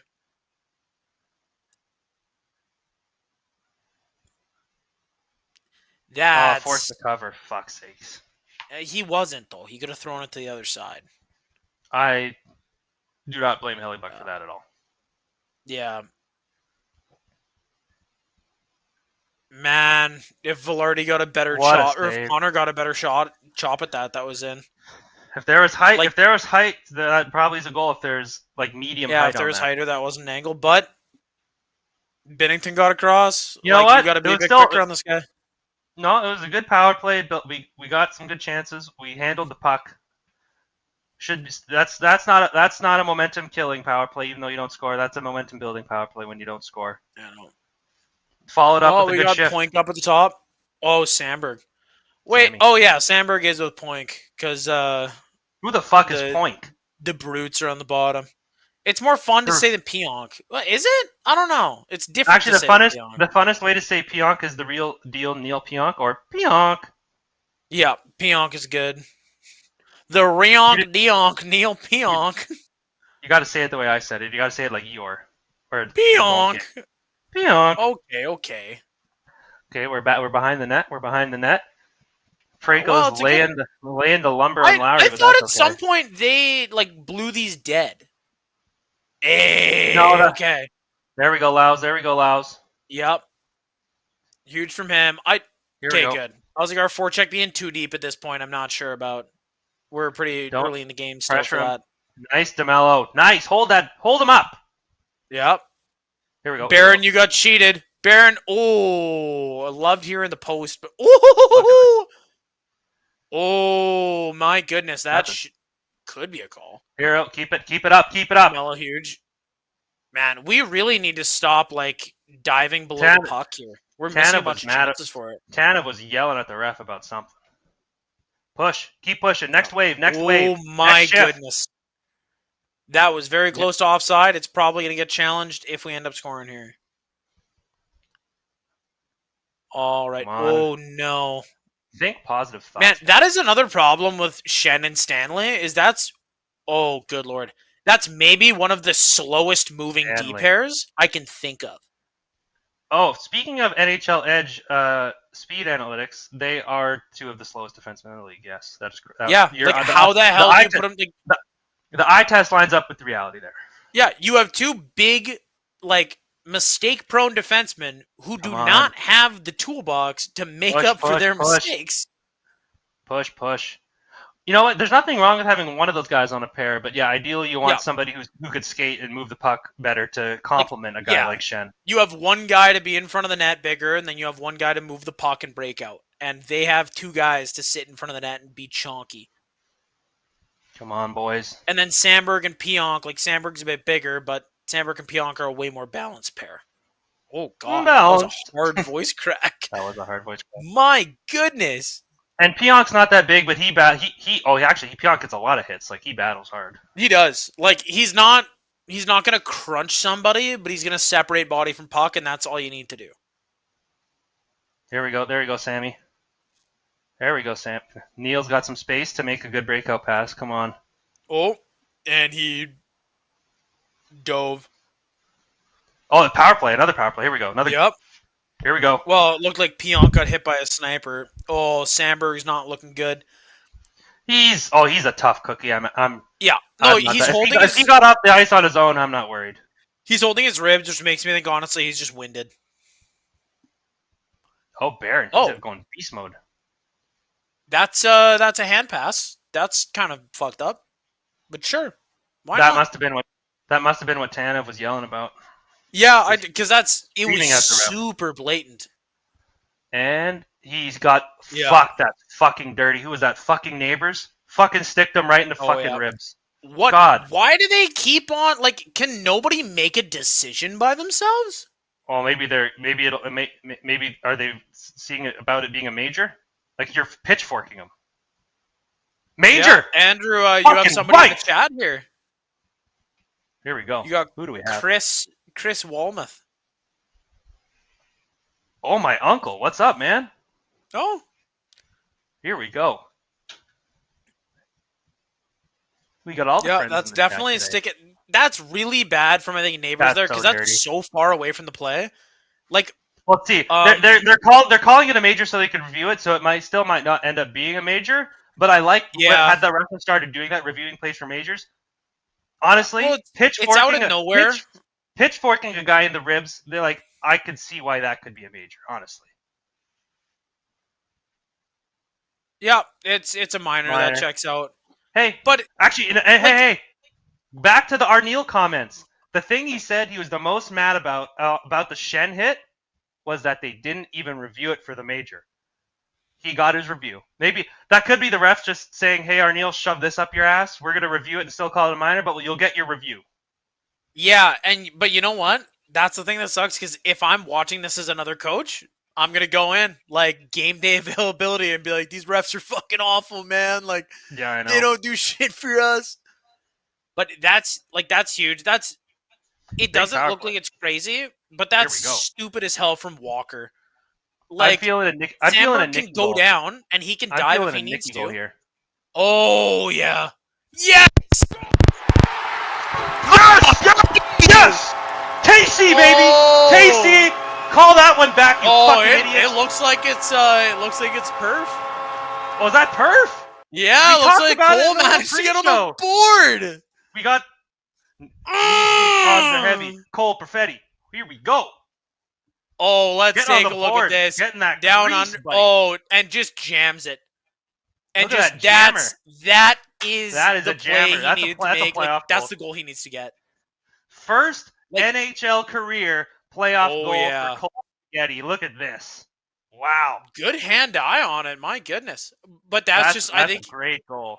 He realized and he said, "Hey, I am not getting the make him pay on the power play." Goals. Yeah, not getting any silky goals, not sniping it. I said they are tying it this period. I didn't say how. Yeah. That little Australian ball of hate's got to chill and stop spearing guys. Good God. He does. I don't like our too deep fort. I don't like our forecheck having two men deep because of how often it doesn't What work. are you doing? Yeah, no. I think it was Appleton that reverse hit Nino there, which It's like without Lowry, are Appleton's those two not just winning that. lost? What's going on? Apparently they're not even NHL players without Lowry, it looks like. Here we Oh, go. Morrissey gets a point. I don't know how many he has, but signs of life from JMO. Look at this battle. Look at him. Suter. Yeah. And look at Suter. All Almost put him in a fucking headlock. Draped on him. Yeah. Almost put him But in a that's headlock. like in the playoffs, Suter. you got to get ready to when you have to put essentially guys get in mangled. when you have to put guys in headlocks to box them out in front of the net, maybe it's time for your 40-year-old ass to go to the fucking retirement home. You know, maybe when you got bought out and then signed by Dallas and then dumped by Dallas, it's probably time to get a move on here, Big Cat. And he's the last player from the first round of the 2003 draft to be playing, and he's Suter was dog shit in the playoffs for Dallas there when he was there too.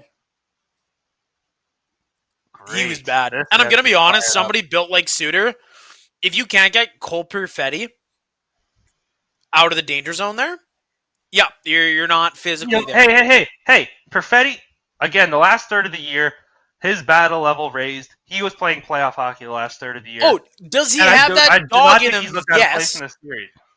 But I think he's got that dog. I think and I don't think he's as small as everybody thinks. I think people talk about him like he's 5'9", 160. Like he's 5'11", 180. Like he's not, or 175. Yeah, like he's but not. He's smaller than Suter. And yeah, Suter probably needs to be able to move that. So Suter's dad Suter he's probably about 220. Yeah, Suter can sit there. He's going back to the bench, and he'll tell Montgomery, he's like, well, that guy has this dog, like that dog in him. What am I supposed to do?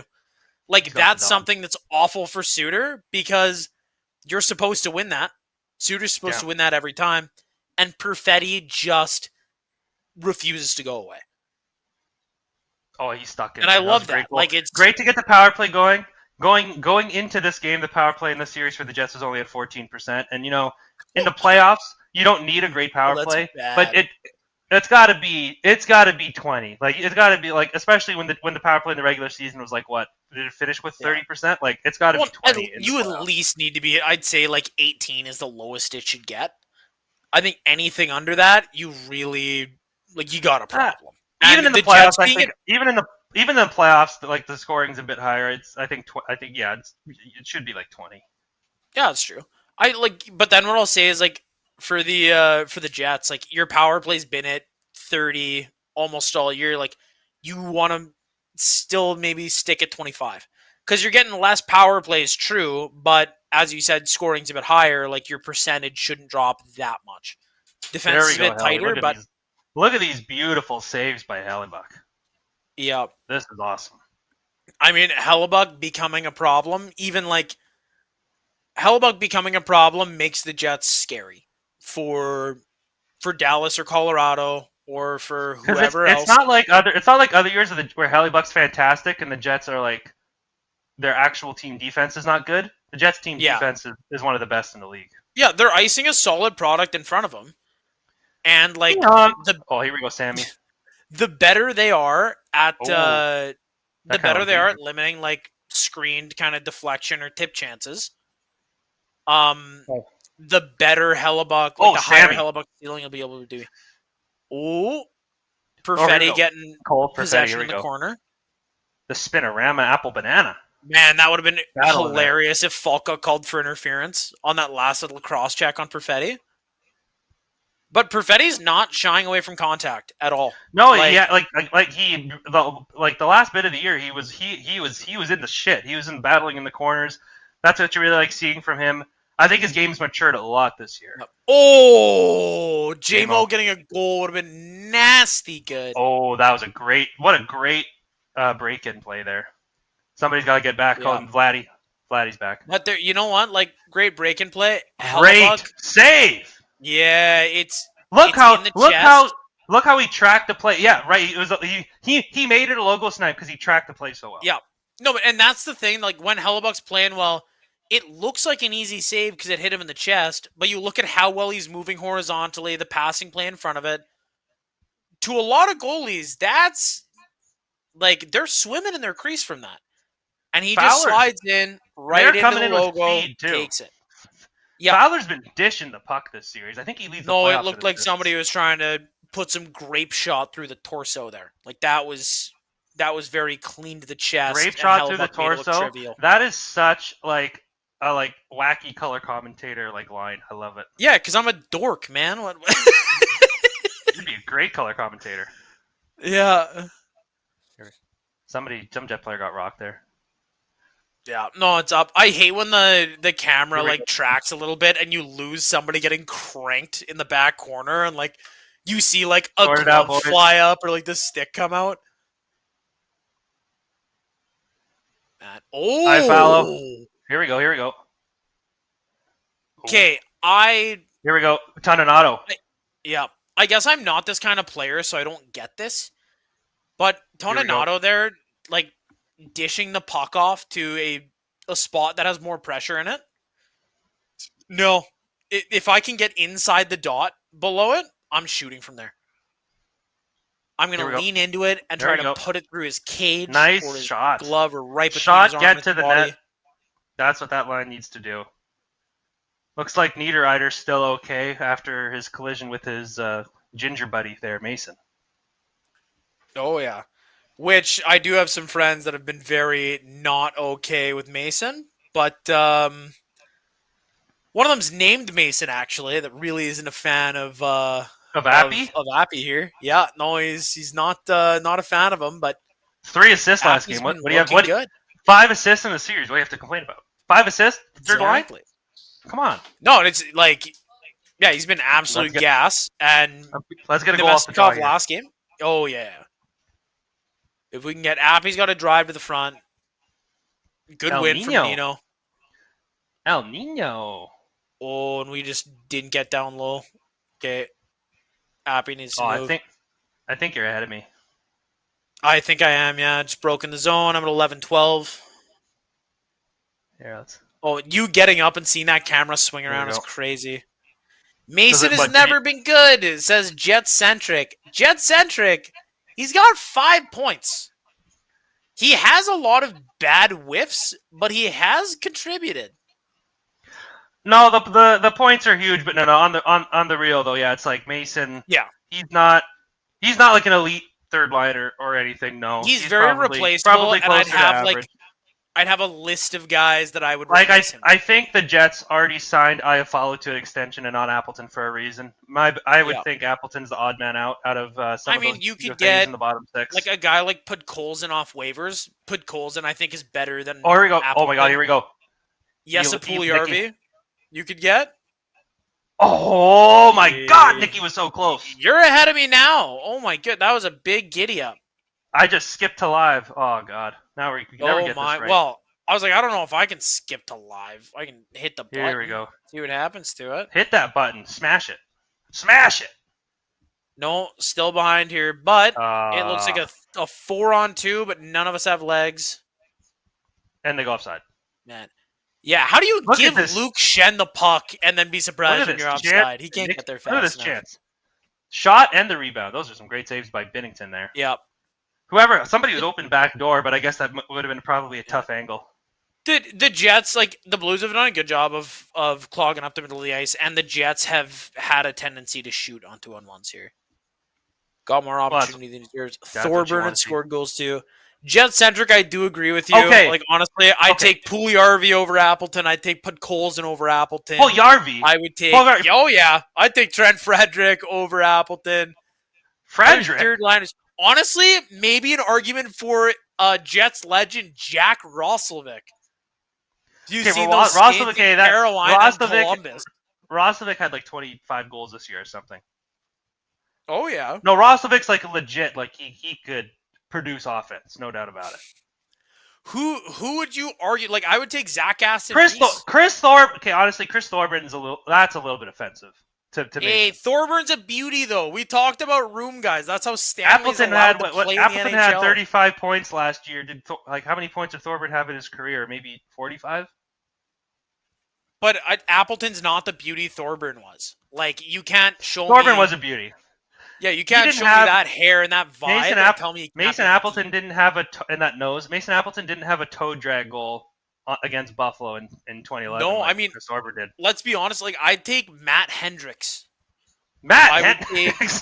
Oh, yeah. Oh, I'd take Matt Hendricks. Yeah. You know what is so funny? When in 2018-19, when the locker room was absolutely entirely against each other, and they traded back for Matt Hendricks because they needed the vibes guy back. Yeah. Safe to say it didn't work, exactly. but that's the exact reason they traded for him, to get the vibes better. Yeah, this guy's keeping the ship together. Wait, Thorpe got a cup? Who the hell did he get a cup with? It's the St. Louis Blues. Oh my goodness! You didn't remember that Thorpe's got a cup? Oh man, now that's making me think of. Don't want to fight me now. All right, I bet you know where I live, Jet Centric. Get over here. Why are you roasting Jet Centric? You have a. Well, he said he's gonna fight me. So get in here. Oh man! No, but talking about Thorpe, that reminds me of when the Jets used to do their Q&A segment, which is like, asking players questions, and they had it on TSN, and Kane and Thorburn just always going at each other. It was so funny. Kane always roasting Thorburn for his big nose. Well, yeah, Kane's Kane. Yeah, Evander Kane's Evander Kane. Honestly, we can even go away from Thorburn. I might take Perreault back. Over Perreault was a beauty. Okay, Perreault was better. Yeah. He was a better third liner than Appleton for sure. But that's the thing. We had third liners with better skill that had that fucking sauce, brother. Had that je ne sais quoi. Perreault had the dog in him too. Yeah, and you don't have Appleton is such a I remember one time. I feel like Appleton as a player is if you started Skyrim and didn't change anything about your character. And Joe last name gets sent into the Elder Scrolls world, gets sent into Skyrim. Appleton feels like such a default character. Nobody his defining trait is his hair is orange. If he had brown hair, he would look like everybody else in Winnipeg that you've ever seen. Fuck me. Disgusting. How do you Walker again? Again? He's 2 feet tall. How do you let him swing around in there? Are they just looking at eye level? Are they not looking down low enough to see Walker? Oh, the expansion draft is where Thorpe's left? Oh, damn. Oh, Nino absolutely lost him. That could have been Velarde's assignment, but yeah, on first viewing, it doesn't look great on Nino. Even if it's Velarde's assignment, Nino's puck watching and not covering anyone. Nino was he was hanging out on the back post by himself. I was talking about this with the Oilers earlier in the stream, but what I really respect about the Oilers in the playoffs is they'll get scored on, and it just doesn't faze them, and they just keep pushing. That's what we need to see from the Jets. You gotta have you gotta have a good shift right away. Right away. Yeah, you gotta get on them. You do. You really do. Get the puck in and just somebody's gonna have to take some cross checks, take some bruises in front. Get the forecheck going. Do you want to ask people to chill out? Our forechecks, I don't think we should go too deep anymore. It seems like it never works, and it seems like we just got caught. We get caught on odd man rushes behind. If Binnington catches the puck, somebody rock him. Oh my goodness! Fucking Hellebuck, man! You were playing so well. Oh my god, you were playing so well. Fuck! Hey, we love some activity in the chats, Jet Centric, especially with Hellebuck laying a frazzled egg. What the fuck, man? You were playing so well this game. I didn't even blame you for that fucking Walker goal. Well, that has to be a fucking save. At the time of the game, that has to be a save. You can see it the entire way. There's no screen. And to let him score, too. To let that guy score. Yeah. The thing that sucks is Helly isn't a player that you can trade. Any trade you have with Helly, you probably lose. What are you going to take? You're not trading him. He has a great contract. Exactly. But that's what I mean is this team's playoff hopes live and die with Connor Hellebuck. You have. Figure it out. Yeah. Figure it out. Honestly, get a goal. You better get a fucking goal to end this fucking period. That's not bad. This is not where you crumble. This is where you triumph. Yeah. I think what needs to happen, like, the thing is, the position the Jets are in, if the Jets win every home game, they win the Stanley Cup. So, you know what? If Hellebuck wants to have a 980 at home and a 600 on the road, whatever. At that point, as long as we get the home games, that's fine. But it seems like the home games haven't been much better statistically for him. Figure it out, guys. Yeah, I think Hellebuck faking an injury or faking an equipment issue to get Comrie in for a little bit might be okay. You showed so much guts in Game 5. What kind of guts do you got in Game 6? Let's finish this period strong. Come on. You need to overcome the crowd. Like, you need to overcome noise. Ehlers, I think, needs a point. Overcome yourself. Yeah, we really need a point from him. Game going. Let's shut this crowd up, guys.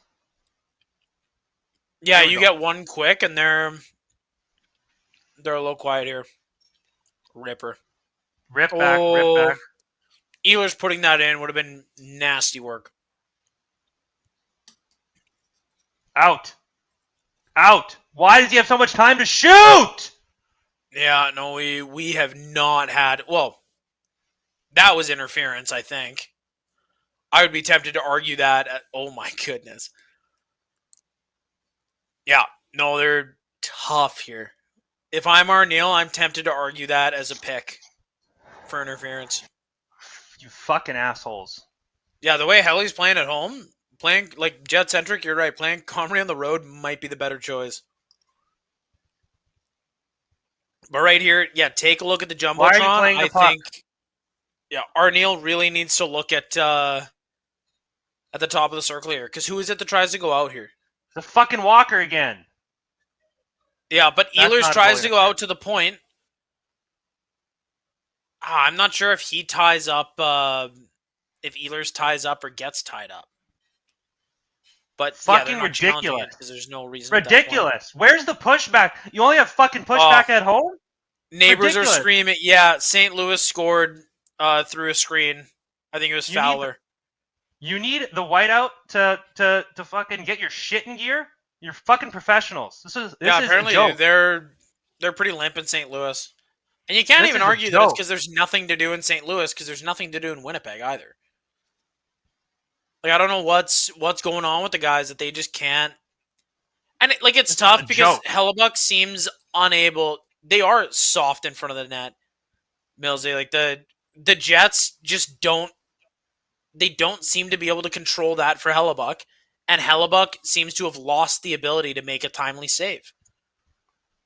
Like, it seems like every time a screen shot goes through, you're rolling the dice. You're down 3-1, the Blues are buzzing in your own end the last few minutes. Why are you playing the puck behind your own net when there's Blues there and not just killing the play dead right there? Whistles are your friend.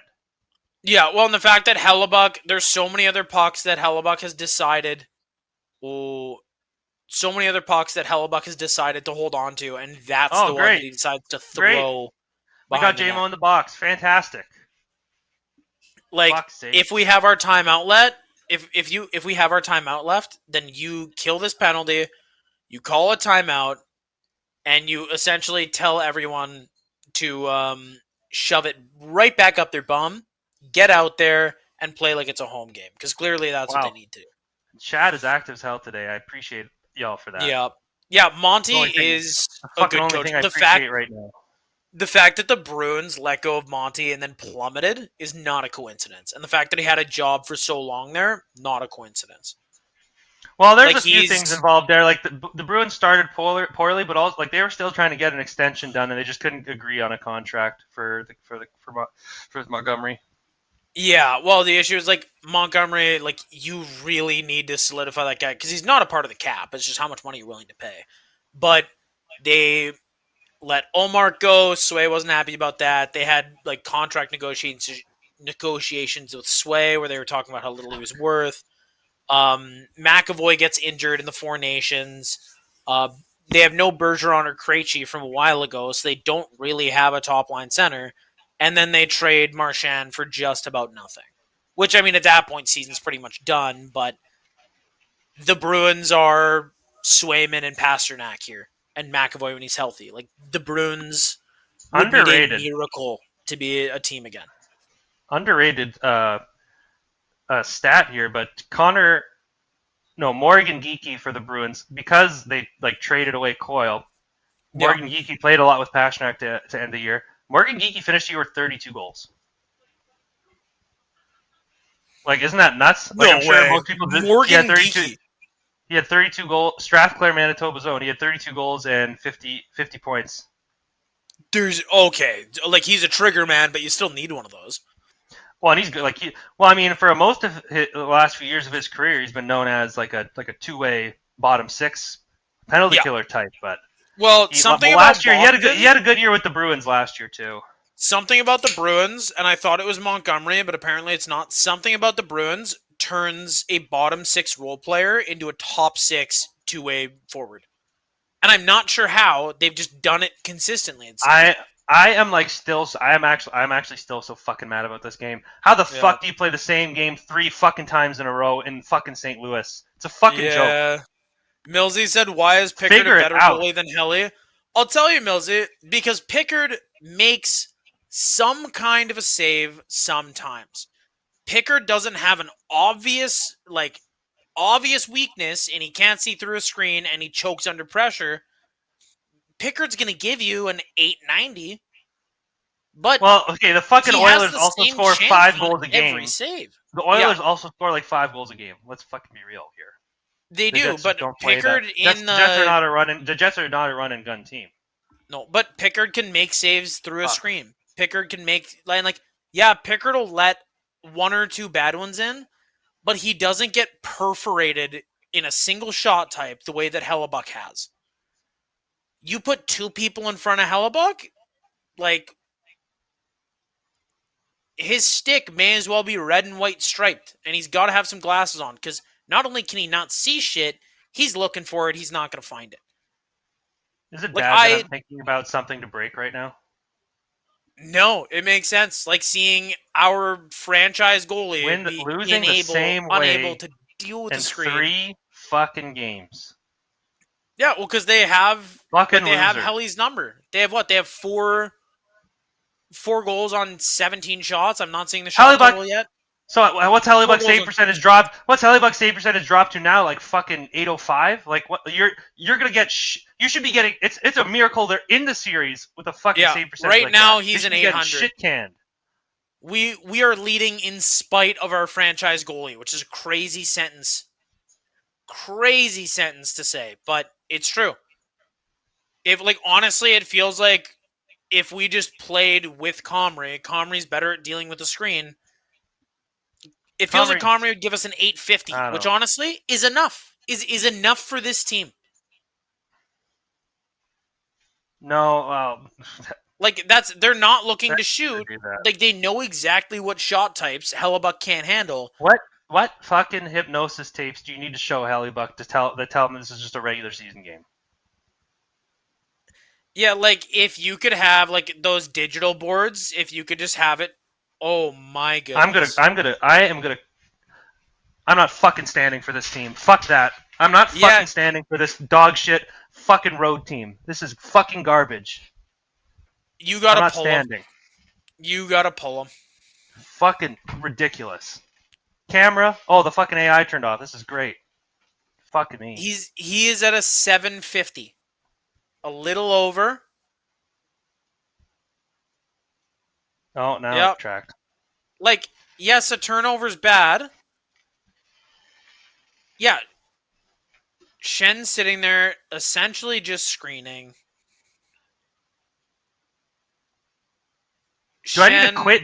Do I need to quit doing these live streams for the Jets to fucking win on the road? Jesus Christ! Like it is nuts how bad they are. This is a fucking embarrassing. What? Chris has a great question. I wonder who has the best golf swing on the Jets. I would guess it's Hellebuck because he clearly has no experience going far in the playoffs. He doesn't seem like he's that guy. And the last one's tough. That's a bad play by Shannon DeMello. Shannon Stanley, if you play Heinola and Miller, I swear to God, this game is easier on Hellebuck. I swear it's easier on Hellebuck. Like, I get, we want some guys to be, like, banging, play some big boy hockey. Like, if they suck at it, who cares? I don't care if they get 6 hits, if they're -4. Yeah, keep that, Kate. Hellebuck, he's not starting the third. Hellebuck's not starting the third period. You know what? Leave him in. Leave him in. If he has to be fucking embarrassed to fucking play half-ass, leave him in. Like, I think if you... Because you can score 4 goals in a period. Fucking give up 10, and then maybe he'll be embarrassed and fucking decide to play a good game. Yeah, I think that specifically depends on how comfortable is Arneal in his job. Oh my God! They could like if Arneal knows he has next year. Like if I was Arneal and I knew I have next year, yeah. He's a first-year coach. They won the President's Trophy. They could have got swept. They wouldn't have fired him. Yeah. No. So at that point, yeah, you sit him in there and you say, "Hey, you've been responsible for 3 of these." Well, pulling him's not working. No, it really seems like in St. Louis, they took another penalty. Don't have that jam. Wow, they took another penalty. It's going to be 6-1 going into the fucking third period. Oh, Stanley took a penalty? He should get suspended, actually. I think he should get 10 games for whatever happened here. Stanley, you're fucking stupid as fuck. What the hell are you doing?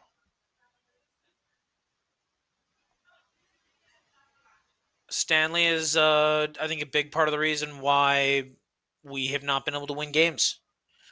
Not a big... He's on the bottom pairing. Hellebuck has a way bigger sway on Well, that. no, but I mean, yeah, he's on the bottom pairing, but it's just he's not good. Tire everyone out. He's not good. Like, and him and Shen was essentially directly responsible for the last goal against. But like, we need to play better hockey players instead of bigger hockey players.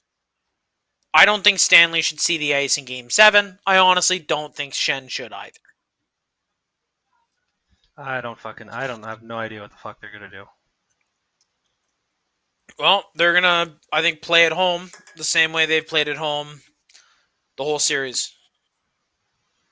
That is really what it feels like, and I think you lose 3 games on the road this bad, it's embarrassing.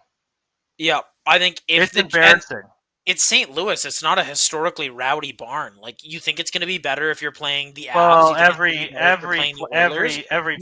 playoff barn is rowdy. Like, yeah, but some are rowdier than others. You know what? A playoff barn is going to be rowdy when your fucking Hart Trophy nominated goalie gives up 5 fucking goals a game on the road in a series. That'll get the crowd riled up when they're beating the shit out of the President's Trophy winners in 3 games at home. That'll get any fucking home crowd riled up. Yeah, but you can't look at me honestly and tell me that St. Louis is as rowdy of a home game as Winnipeg, as Edmonton, as Toronto, as Colorado. The American some barns are just not quite at that level. Yeah, some barns just have juice that you don't. Like the Habs have easily like top 2 of the wildest home games. Like they go nuts. That building in the playoffs, it is magic. It's pure magic. And as soon as like in the next few years, it looks like they're only going to get better.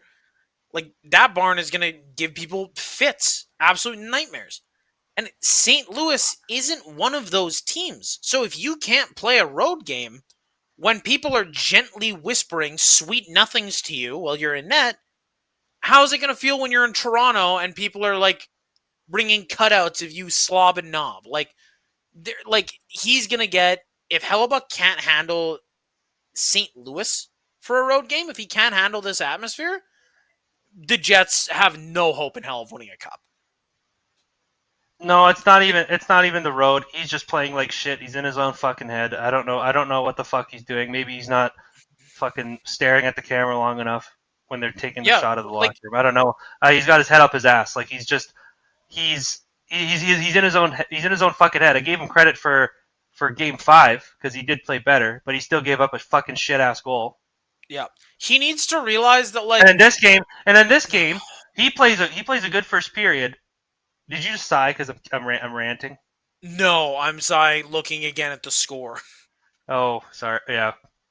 I'm sorry I'm crashing out, but this is just this shit drives me fucking crazy. And then in this game he plays pretty good 20 30 minutes, and then 3-1 dog shit. 4-1 not quite as much as fault. 5-1 dog shit. And they're completely out of the fucking game. Well, and it's like it would honestly be a better sign for him to move like normal and get shelled.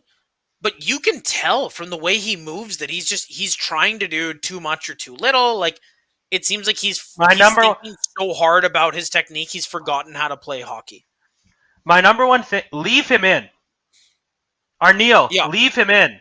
If he, well, you need to sit there and tell him, like, pulling him is not getting him in the right mental health space. I know in theory you'd think you want to protect him. If he try something different. If he needs to get fucking embarrassed and let in 10 fucking goals in a playoff game to get his head out of his ass, then maybe do that. And I'm not saying the Jets folded like a cheap suit too. It's the same fucking thing. 2-1, 3-1, they folded. The Skaters folded too. I'm not saying they didn't. Yeah. But he has got to get whatever mental. Oh my god, why is it zooming? Holy shit! You think it's the goalie's fault? The AI knows that I have so much passion. Yeah, but Chris, I think if he needs to get embarrassed, we had a chat that says you think it's the goalie's fault. Like, 2 goals were dog shit. Person, one person. When the score became 3, Hellebuck is most at fault for this. When the score became 3-1, the Jets folded like a cheap suit, like they usually do. There are at least 3 goals. They were rattled. They got rattled. They can't get rattled. You're down 2 goals in a game. You can't get rattled. There haven't even been 25 shots. There have been 5 goals. 3 of them have definitely been Hellebuck's fault and have been things that most likely he would save in the regular season. If we go into the third 2-1 after a game like that where the forwards you're fine. Don't look dangerous nearly as much, you're okay. But it's the fact that Hellebuck is thinking so hard. He just doesn't think he can play hockey anymore. Like, I honestly at this point, Andy, like, whatever I agree. the reason. Arneal comes in and he says, "What are you guys gonna? Are you gonna give cry? Up again? Are you gonna give yourself? Up again? Yeah, like what? You're already losing. You're already losing. The only 2 outcomes of this game is you win or you lose, and you're already losing. So it can only get better. Like, get out there, throw shit at the wall until something sticks. You're the fucking Hart Trophy nominee. I'm not. I would be tempted to give I think Hellebuck would play better if he was concussed right now. Because he needs to trust his reps. Like, your body doesn't fail you, muscle memory doesn't fail you. Overthinking that he needs to get rid of. Maybe that he could potentially do that. Yeah, I think Arneal's gonna come in with like a folding chair and just absolutely bonk him right over the back of the head. Just like Looney Tunes, get a fucking anvil and just drop it on his head. Yeah, just crush him, and he's gonna come out, and you're gonna tell he's not gonna know which way forward is, but it's not gonna matter because he's been such a good goalie for so long that his muscle memory will get you a 9-10 in this game. He doesn't need to be conscious. You could put this guy to sleep, close his eyes, and those big forward-facing listeners would be more than enough for him to track the puck and get something on it. Like, this is so mental from Hellebuck, and you have all of the resources. Like, you can get people for mental health or a sports psychologist or whatever else. All of those resources you have, between those big old satellite dishes is every single problem Hellebuck is having in the series. I don't He's get not it. physically incapable. His eyes aren't broken. He played a great first period. Yep. Oh, Andy, yeah, you haven't taken off those sunglasses, hey? Oh, who said that? Chris did. No, I haven't. I think they're losing because of Andrew's sunglasses. You got to try it. No, well, I'm not doing it this game. They don't deserve. They don't deserve for me to attempt anything to do with superstitions when you're down fucking 5-1. Maybe next game. There's going to be a comeback, though. If you want this team to be resilient the way the Oilers can be, the Oilers have been down 5-1. you got to give him the gas. You got to do whatever you can to don't help have- out.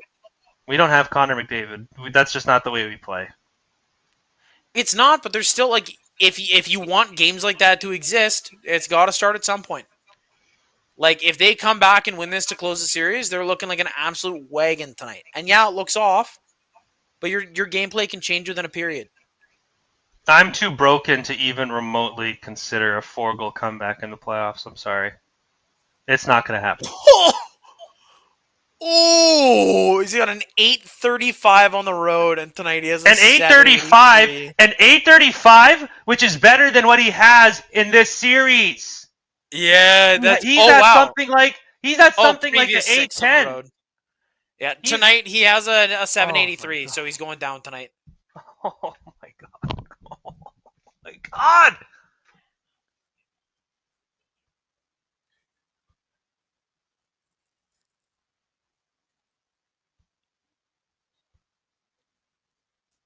Hold on. Yeah, of course you need to hash it out, but like, I think at this point, Hellebuck is because they had to have tried reason early on in the series.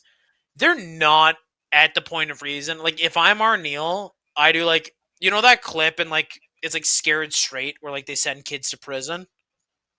And like they're screaming at that kid, and he's like, "Oh!" Like that. That is the only thing that I can see helping Hellebuck through the third period here. Which goaltender that has been in prison do you think they should get to do that? I mean, Binnington looks like he's been in like a county jail. I don't think he's been to a real prison, but I think he's been held for a night. And then it bailed out by his lawyer. Yeah, exactly. And like he was smug as shit when he walked out too. You know it is. Like, I think if Comrie was in jail, I think he bent the bars and ran out like Popeye. Man. What goalie do we... Mike Smith has gone to jail for sure. We'll get Mike Smith. Mike Smith is one of the few goalies that has like the crazy eyes. Yeah, and like he had the crazy eyes. Mike Smith is fired up. You just almost all the time. But that's the thing you look at with Connor is it's like, hey, like you've played so many games in your career. This has to be the worst you've ever played.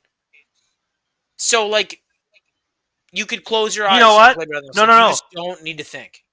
Like, dude, no, like literally no hyperbole. I am 100% sure this is the case. This is the worst 6 games of his fucking whole career. There's no way he had a 6-game stretch where he was fucking 8-10 before. Yeah, no, you'd hear about it. I guarantee you, that's abysmal.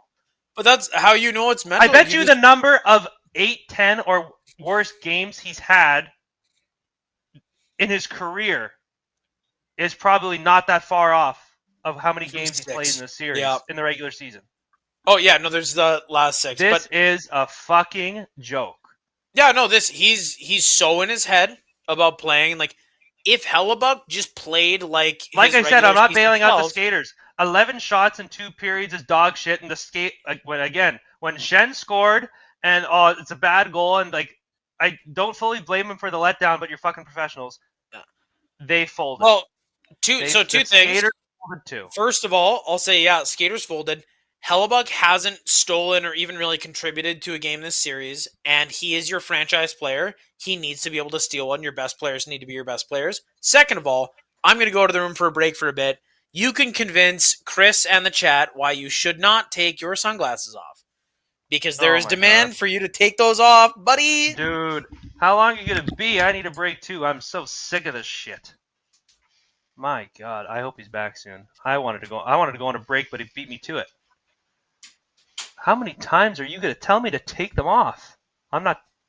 They don't deserve me attempting anything superstitious from the win. It's 5-1. Let's be real. They are not coming back. Next game, maybe once I cool down, and maybe next game I can take the glasses off. But they haven't earned that so far today. Just looking at the chat right now, going back.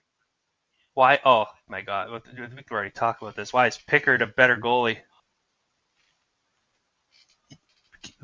Pickard a better goalie than Helly? I don't know.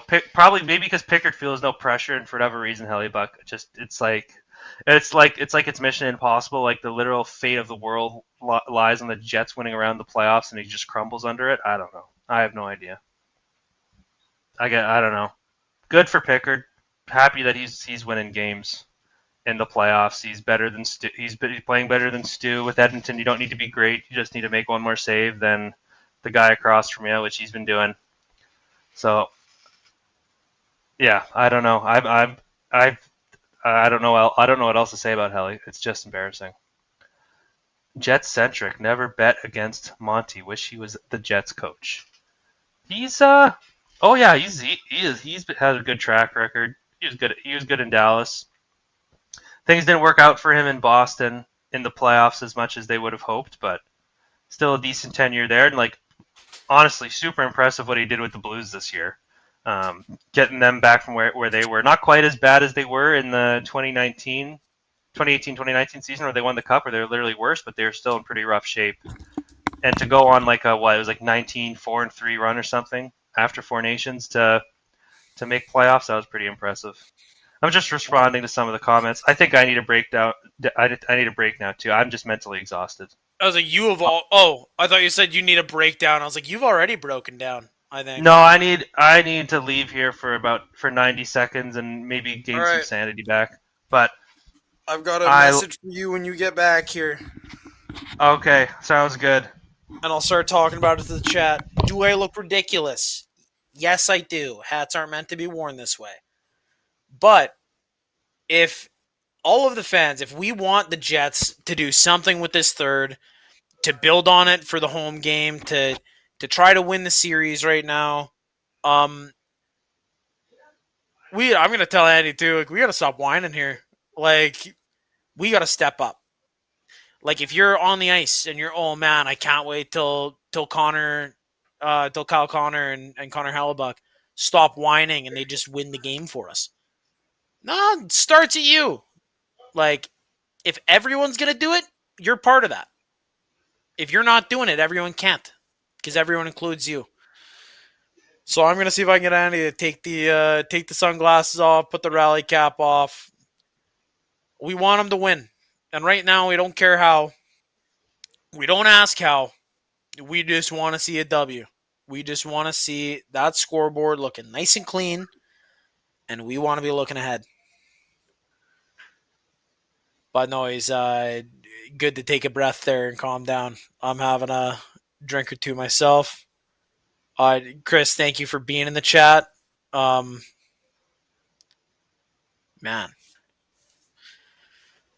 it is tough to think about doing these streams when game hasn't gone well objectively. It's just been looking bad. The Jets haven't really felt dangerous. And a goal and 11 shots, okay, great. But if you're only going to get 22 in a game, you can't afford to be that garbage defensively. Like, Stanley looks like the Slenderman if he didn't know where his legs were. And you can't have that playing defensive minutes. And there hasn't been the bite in it. Like, it really seems like everyone's like, well, we're slated to lose away. Like a series doesn't start until somebody loses at home. Like, no, a series is going to end because if you're playing like this, you fucking know you're losing at home. And then you're going to get mobbed and all of your limbs are going to get ripped apart by the rabid Jets fans that are waiting outside the building that you won't be able to escape. Because it's not even the fact that you're losing a game, it's the fact that there's either no effort, which I don't think is the problem here. If you've played sports at a high enough level or you've played in intense enough situations, a lot of the time guys trying too hard to do too much makes them slow down. Like, if you're trying too hard to do too much, your legs slow down, you're thinking too much, you're getting yourself out of the flow state you're trying to get into by trying to overdo it. And that also could be Hellebuck wanting it too much and trying to think too hard and do whatever else. You need to just... Most athletes will say, I'd say pretty much all of them, you're playing your best when you're in that flow state and you're not thinking. You're not. You're letting your body and you're letting your eyes do what they know they can do, and you're not really in your own head. It just everything clicks, and that's why people say it like that because you're not clicking it. It does it itself, and like these guys need to think a little less. It really seems like. And Andy, what I'm gonna say is, if we want the Jets to be a team that can come back or that can have some fight, a team that can have a good third period and build on it going home, we need to give what we can, because we wouldn't want to see Appleton and Tanev out here saying, well, fuck, game's done. Hopefully Hellebuck will pull us out of it sooner. Hopefully Connor will get 3 goals. Nope. If we want to see everyone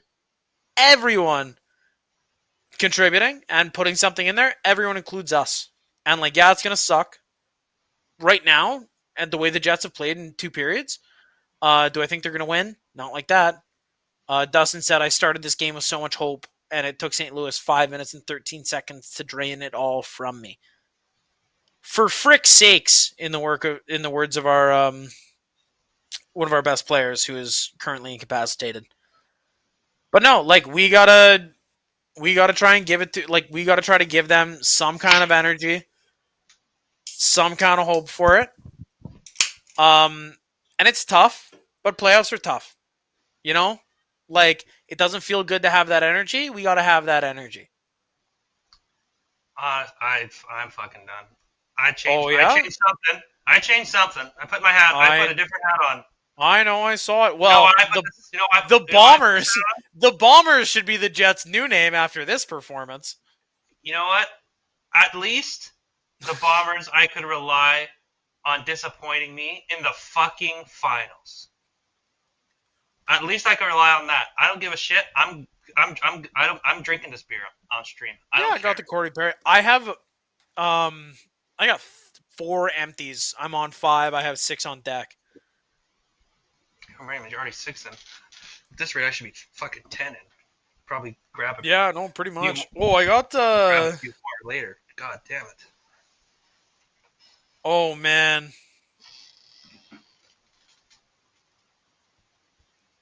Well, one of my cousins who played in the E for a bit, played in France.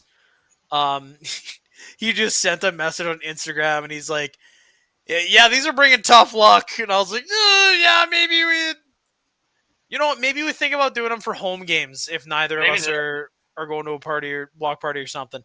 But then again, if we lose for game, unfortunately, I am working game 7. Well, you know what we need to do here? I think then this is the last chance that we have on stream to shake the luck. I think you got to turn that hat inside out.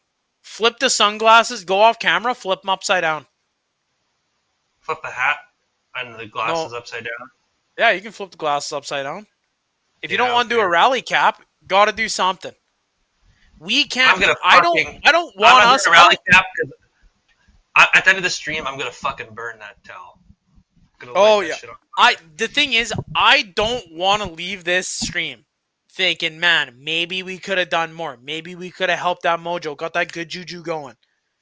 I'm not leaving things in the bag here. Everything's coming out. Rally cap has worked in my competitive sport career before. I know I'm not part of the team. Doesn't matter at this point. If I can give them that spark to get that engine going, you better believe we want to see it. And if we put the boots on and we start mounting a comeback here, you better believe I'm taking every ounce of credit.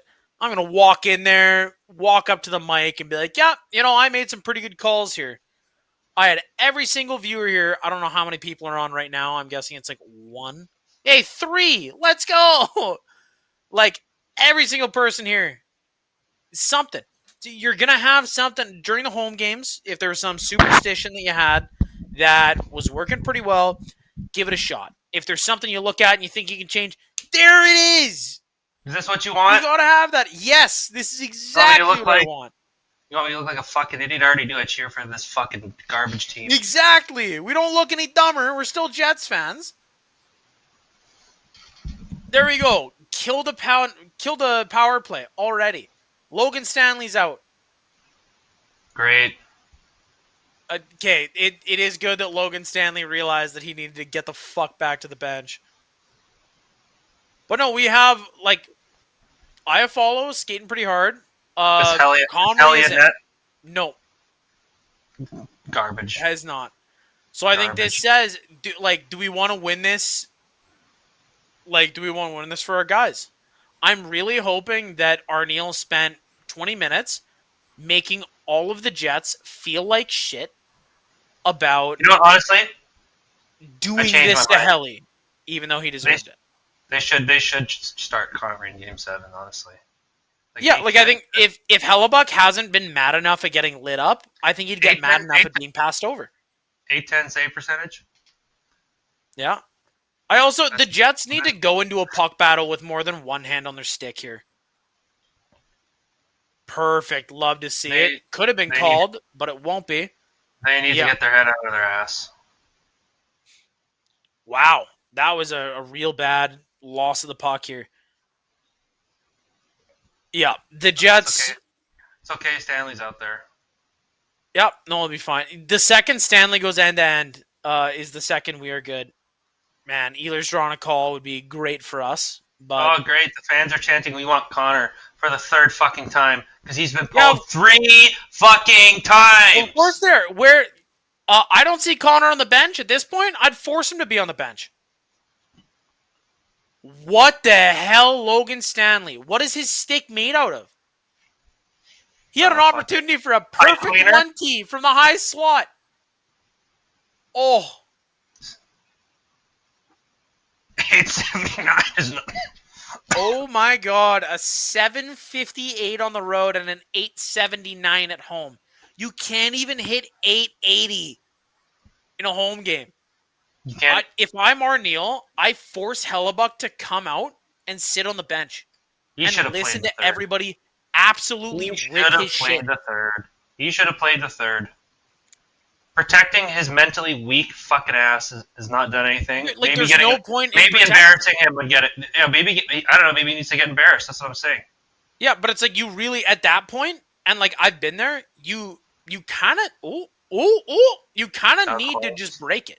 Kind of. Not that it matters. Well, it might. There's a lot of game left. Not enough. Depends. We got 13 shots here. Hellebuck has not been a consistently is dead. Nasty goal. Yeah. Got rocked. Man, they just really have a target on the number 1 center, eh? Let's see how dirty this play was that they didn't fucking call. Yeah, he's bleeding, and there's no call, and there's probably going to be no review on it. And at that point, if I'm Arniel now, I think you yell, and you say, my guys are getting headhunted, there's blood on the play, these are obviously penalty calls. What the fuck are you looking at if you're not looking at these guys? Fucking god. I'm sorry to laugh. Velarde cross-checked Buchnevich's head into fucking Nemestikov. Yeah, and that was just a helmet in. Oh my god. Yeah. Oh my fucking god. And he looks away, and it's a bonk there. Oh, what did I do to deserve this? What did I do? You gotta laugh at this point. This is what did I do to deserve this torture? This is. You know what? If I can ask one thing from Nemesnikov, if we can get Hellebuck out here, or if I can ask one thing from Nino, if Nino can do that to Helly, I think that'd be just fine. I would rather be waterboarded than watch this. Yeah. Yeah, this is, it's like, yeah, I like Tanev's feet here, but, okay. You gotta hit him harder than that if you're taking a full run at him. Yeah, he finished the check. There we go. That's gonna help. Yeah. We are hitting a bit more, but I think that's the mistake of playing St. Louis's game. Like, of course, they want to be big boys, throw their weight around, whatever else. Like, early in the series, you have more skill than them. And if you guys are shifty enough, stay out of the way for the most part. Because when you're hitting, you're usually not keeping the puck. It is not an offensive play to hit unless you're on the forecheck. You're usually like, it's just a net negative, puck squeaking out to someone else. Man, it is tough because like the Jets shouldn't be blocking shots, but when you don't trust your goalie, like when you're playing in front of Hellebuck, oh, decent idea from Tony. Yep, way to get in there. But again, as you said, now they're just swinging on guys after. Is that Falcon bullying JMO? Oh my god, look at Tanev. Yeah. Okay, well. Oh look, you're showing some fight when the game's fucking over for the third fucking straight road game. You guys are so. And Tanev's gonna get called because he was third guy in. But again, you can point to the refs and say you've been allowing post whistle. They let the game. They let the game get out of hand all series. Yeah, this is on them. Yeah, so like these guys, like Broberg and Appleton are giving each other the business, and that's the tough thing because you got to really get on it all game. But another guy will say Morrissey needs to exist here. Like Morris, like a lot of defensemen not really being noticeable makes sense, but Morrissey can't afford to do that. He's our number one defenseman. He needs to be noticeable. I've seen some people theorize that JMO might be playing hurt, which is plausible, but everybody plays hurt in the playoffs. Yeah, he could be, but it seems like he's making moves that are like pretty fleet of foot. Like he had a couple quick like moves at the point to try to move the puck around. So I don't know what would be hurt, like if his hands hurt or whatever else. But like he just hasn't pieced it together. Like there's never been a moment where everything but one facet of his game has been on, you know? Let me guess. Yeah, what the fuck did Toninato get a penalty for? Yeah, we get one more. It's going to be 3-2, and then it's going to be 2 minutes for St. Louis. Oh, power play St. Louis. What a shocker. There's an equal scrum, and they give the Jets the extra penalty. Fucking shocker. Man. Yeah, I like...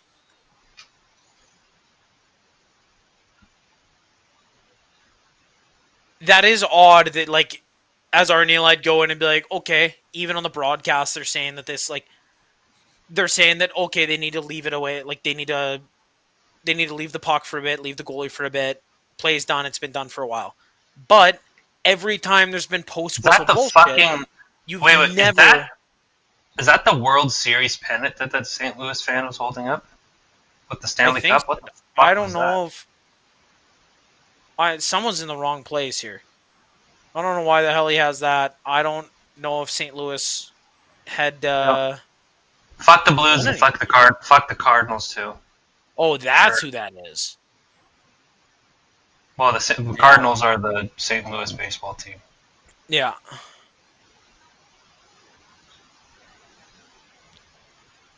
Man, it does seem like there is, like, the Jets' road game is very consistent in that you start out kind of decent, a goal's against, and then you hold on for 5 minutes. In what? They started like shit in game one. This is like pretty decent in game two. Well, yeah, no, but I mean like 3 and 4, 3 and 4 and 6. First few minutes, it's like okay, whatever, and then a goal. In the first few minutes of the game, game 3, they were dog shit that whole game. Oh yeah, that's right. But like it at the end of the game, it does seem like they're all just like, well, fuck, I guess we have a home game next. Who knows? Like, I don't know. The energy feels like guys are trying to rest. Yeah. Oh, is Vlad already back out there? That's good, I guess. Yeah. I'm glad. What the hell is Connor doing there? Vladdy was hustling for a shorty. You gotta try for a shorty. You got 15 minutes left and you're down 4. Try for a fucking shorthanded goal. Have some balls here. No, like, is it a bad idea? Maybe, but you're gonna have to take some big fucking risks because you're down 4 fucking goals. Well, Comrie's battling. That's good to see. Not that he'll start Game 7. Well, he should, because it looks like he can make a save. Honestly, I think he should now. Yeah. Well, and it's just to tell Hellebuck, like, you know what, if you want to play, maybe try not being shit. Comrie's not going to have an 8-10. I could guarantee you that.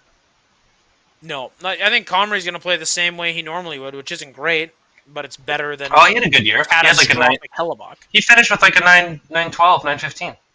Yeah, he's probably going to be at like an 890 in the playoffs. Like, I don't think he'll be great, but he'll be enough. That's enough to win. Yeah. Compared to what they've been getting already. That's like a... Yeah, well, I mean, the Oilers dipped off their underperforming starter, and they ended up winning. So I think maybe the attachment to a Hellebuck who can't function in the postseason might kill him. Because I think you know at this point that he's not your guy. He's going to have to earn the crease back from literally somebody who just hasn't really played. But you know that Hellebuck is so... Comrie will be... Comrie will do... Garbage. They won't. Hellebuck will start Game 7. They won't start Comrie. Maybe they should, but they won't. They should, because at this point, I could guarantee you... egos on hold. You're trying to win a cup.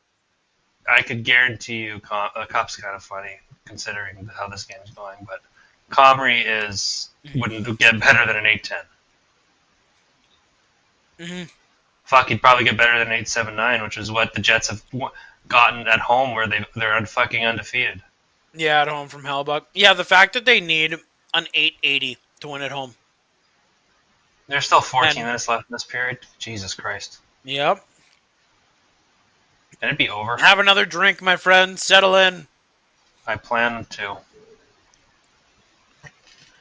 This is, have you seen Ted Lasso? No. I've obviously heard good things, though. It's a great show. There's one where they have a really bad game, and he says, hey guys, that game's so bad we can't really take anything from it. And he says, I sped it up and I put the Benny Hill theme music over it, and we're just going to sit there and watch that. And that kind of feels like what this period is just a comedy of errors that, like, these guys can obviously play better than this, but they're just so dog shit. Like 15 shots? 15 shots with no momentum. Like, that's what they have going for them. A fucking joke. It's literally a joke. Yeah, no, this is absolutely ludicrous. Letting neighbors walk in like that, too. Like, there's... Just do the same shit over and fucking over again and fucking be losers over and over again and see where that fucking gets you. You lose fucking down 5-1. No one has a spine. At that point, like, coaching is to blame if you play Hellebuck in Game 7. And coaching is to blame if, by some wonder in Game 7, you win and you play Hellebuck in Game 1.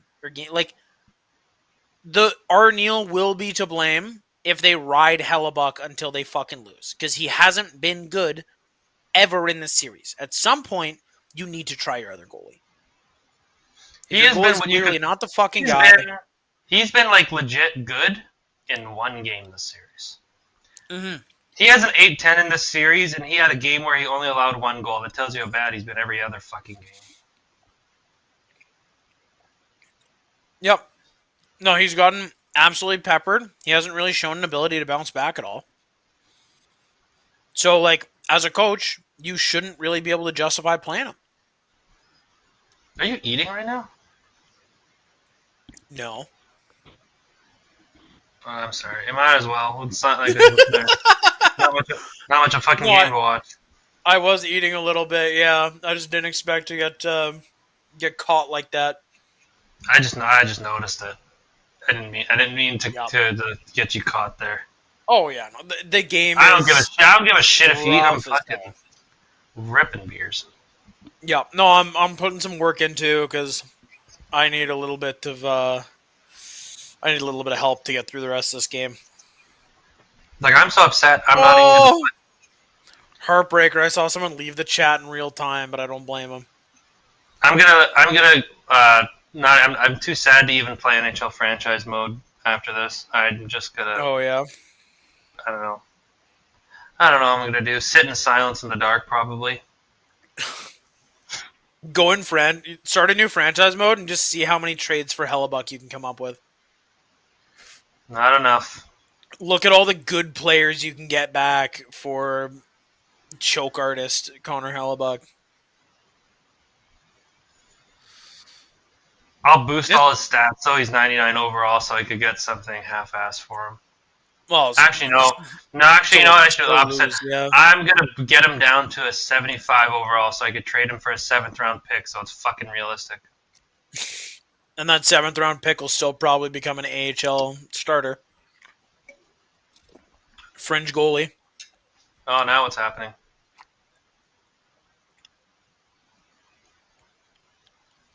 Great. Now the game's gonna go on even longer because there's gonna be all this post-whistle bullshit. Mm-hmm. Love it. But at this point, the thing I don't like, we're past the points of hacks and slashes. Like Stanley. Yeah, this is 2 guys going in. They're just talking shit. If I'm Stanley, throw your gloves off. Kill this fucking man.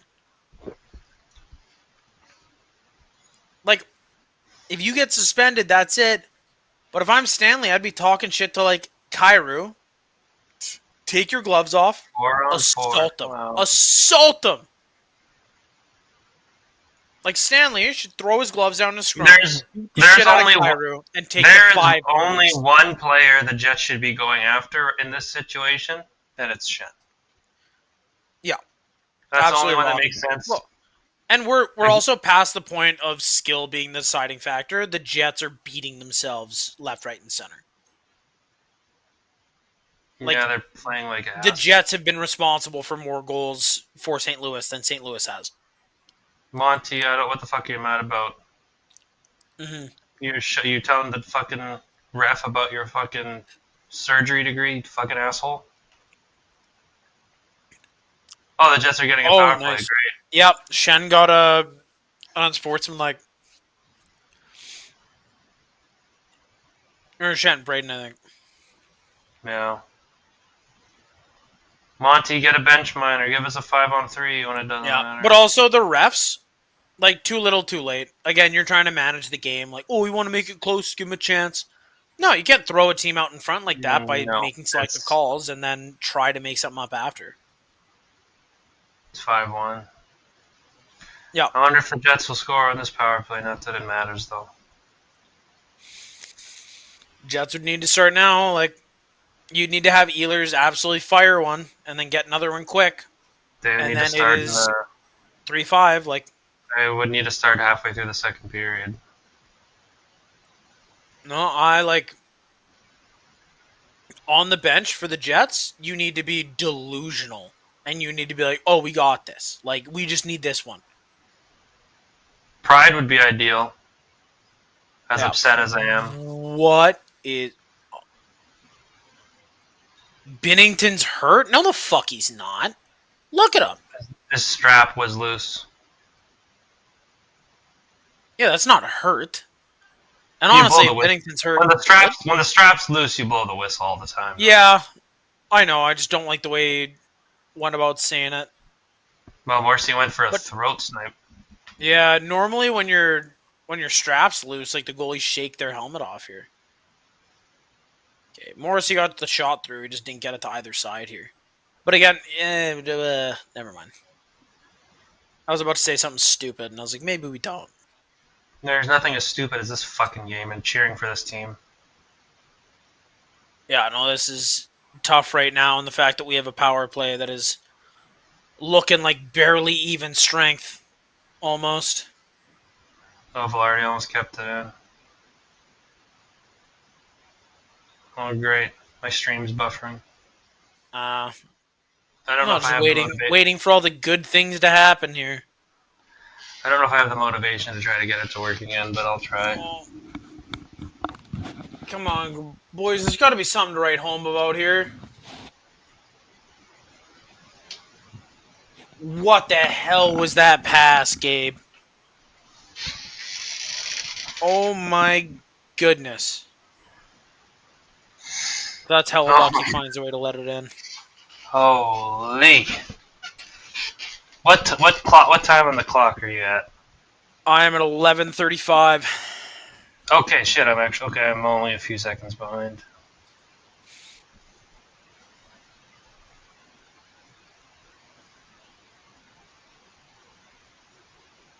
Man, the Blues have been very aggressive on the PK because it seems like the Jets are doubling up in certain spots. Like, the Blues shouldn't be allowed to be this aggressive. Yeah! Come on! All right, it's 1. It is 1. Okay. Nino, you fucking bitch. Get excited about it, man. There's nothing to be excited about. Again, on the ice, if you're this Jets team, you gotta be delusional here.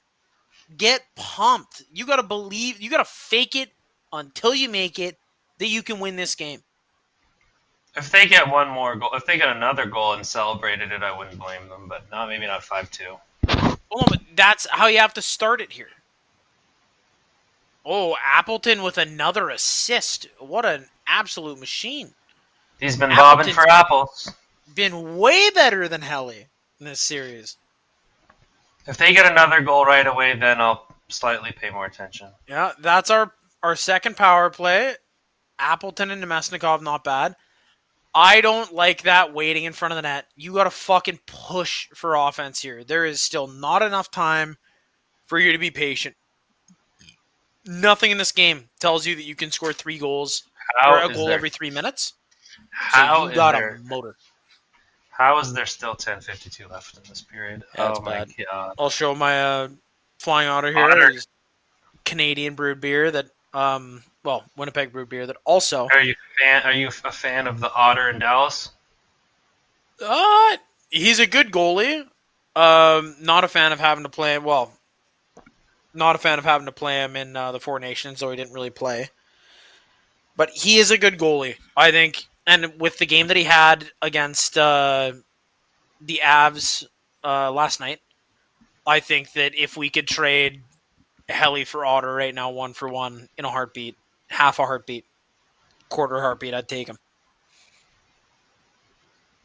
Well, yeah, he's better in the playoffs.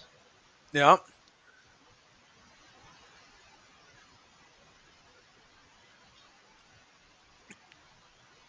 Man, Connor's slowing up on that. Like, none of these guys are being... Is he afraid to get hit or something? Yeah, none of these guys are being aggressive enough with 10 minutes left here. I love all the late hits the Blues are still throwing. This is great. Yeah. Like, we have just gotten essentially beaten into submission by the Blues. But, like, okay, we can wind it up cool. We need something from these guys. We're just sitting on the boards. Nobody's staying lower high. Like, we're trying to cycle, and we can't cycle. And they need it. They need something fast too. Yeah. Like, literally give up a 2-on-1 every shift and have the deep pinch every time. Yeah. At this point, like, it's like pulling a goalie in the playoffs. There's no loser point here. You win or you lose. So go out and try to fucking win because you're losing anyway. It doesn't matter if you lose 10-2 or 3-2. It's a big fat fucking L. So get on your horse and try to put a puck in the net. That's a good motivational speech if there's something to play for. Yeah, like Sandberg. Whoa. I feel like Eeyore right now, but I'm actually not even faking it the way I'm talking. I'm just excited. No, well, they haven't given us really anything to cheer for here. Mentally exhausted. Oh. Holy fuck. Toninato rocked Broberg. You fucking blew. What? Yeah, Nino beat the shit out of him. That should be a goal. They called a penalty on the Jets. There should be a penalty. Like, Nino is finishing the play and Falk was going after him. What's the penalty on the Jets for?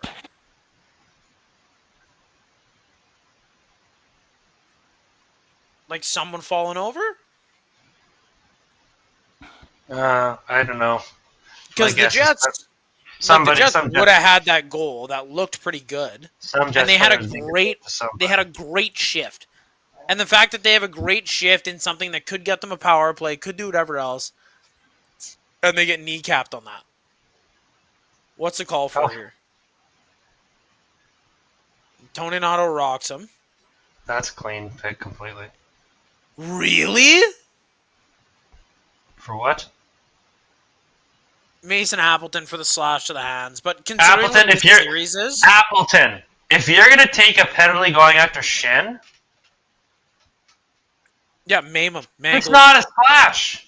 Draw and quarter him. The fact that they're calling, you'd be better off like when he's looking away, just dropping your gloves and just hitting him until the ref gets it. You'd be better off doing that than fucking slashing. Rock him the jaw.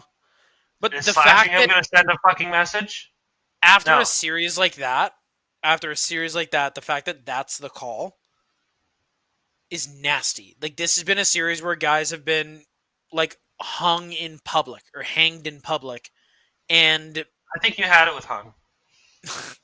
Yeah, you're calling a slash that, like, he takes a second to drop. It's clear he's trying to sell it.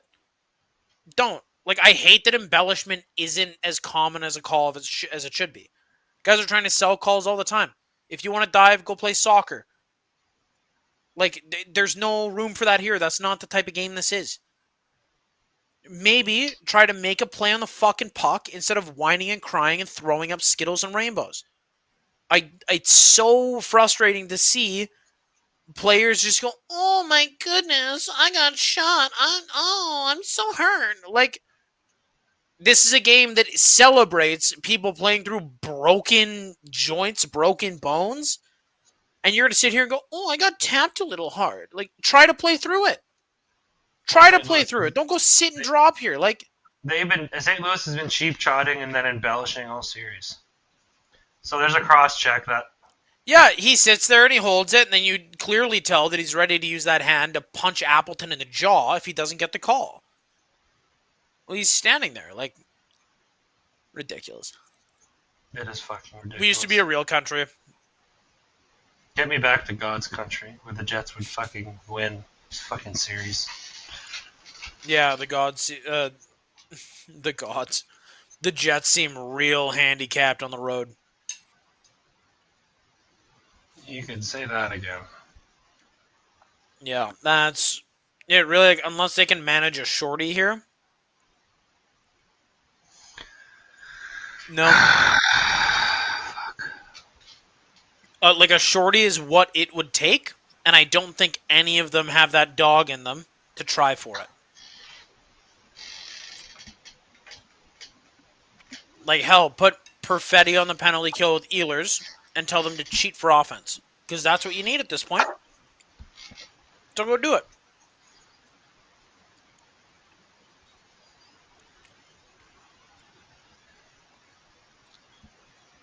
And one of the better jobs for the corner, but it's going to turn into nothing. I'm gonna get another beer. Yep, that's a good call. I shall return quick.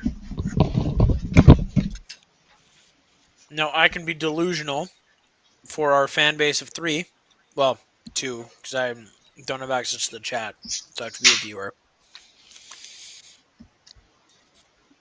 Get in the chat, our viewers. How disappointed are you with the Jets laying a fat fucking egg for the 3rd time in 3 away playoff games?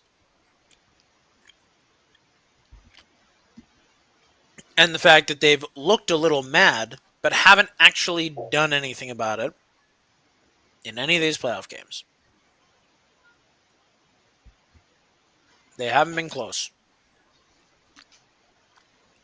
4-on-4? Great. Push. Put Perfetti and Ehlers out there. Put Barron and Ehlers out there.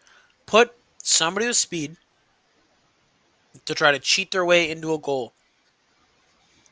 The great thing about hockey is sometimes the team that deserves to win doesn't. And right now, St. Louis deserves to win, but sometimes you can deserve it and not get it. Let me guess, the Jets took a fucking penalty. This one, no. The Blues took a penalty, so it's 4-4 for a minute, and then the Jets have a minute power play. So you're saying there's a chance? Yep. Man, these boxes are full.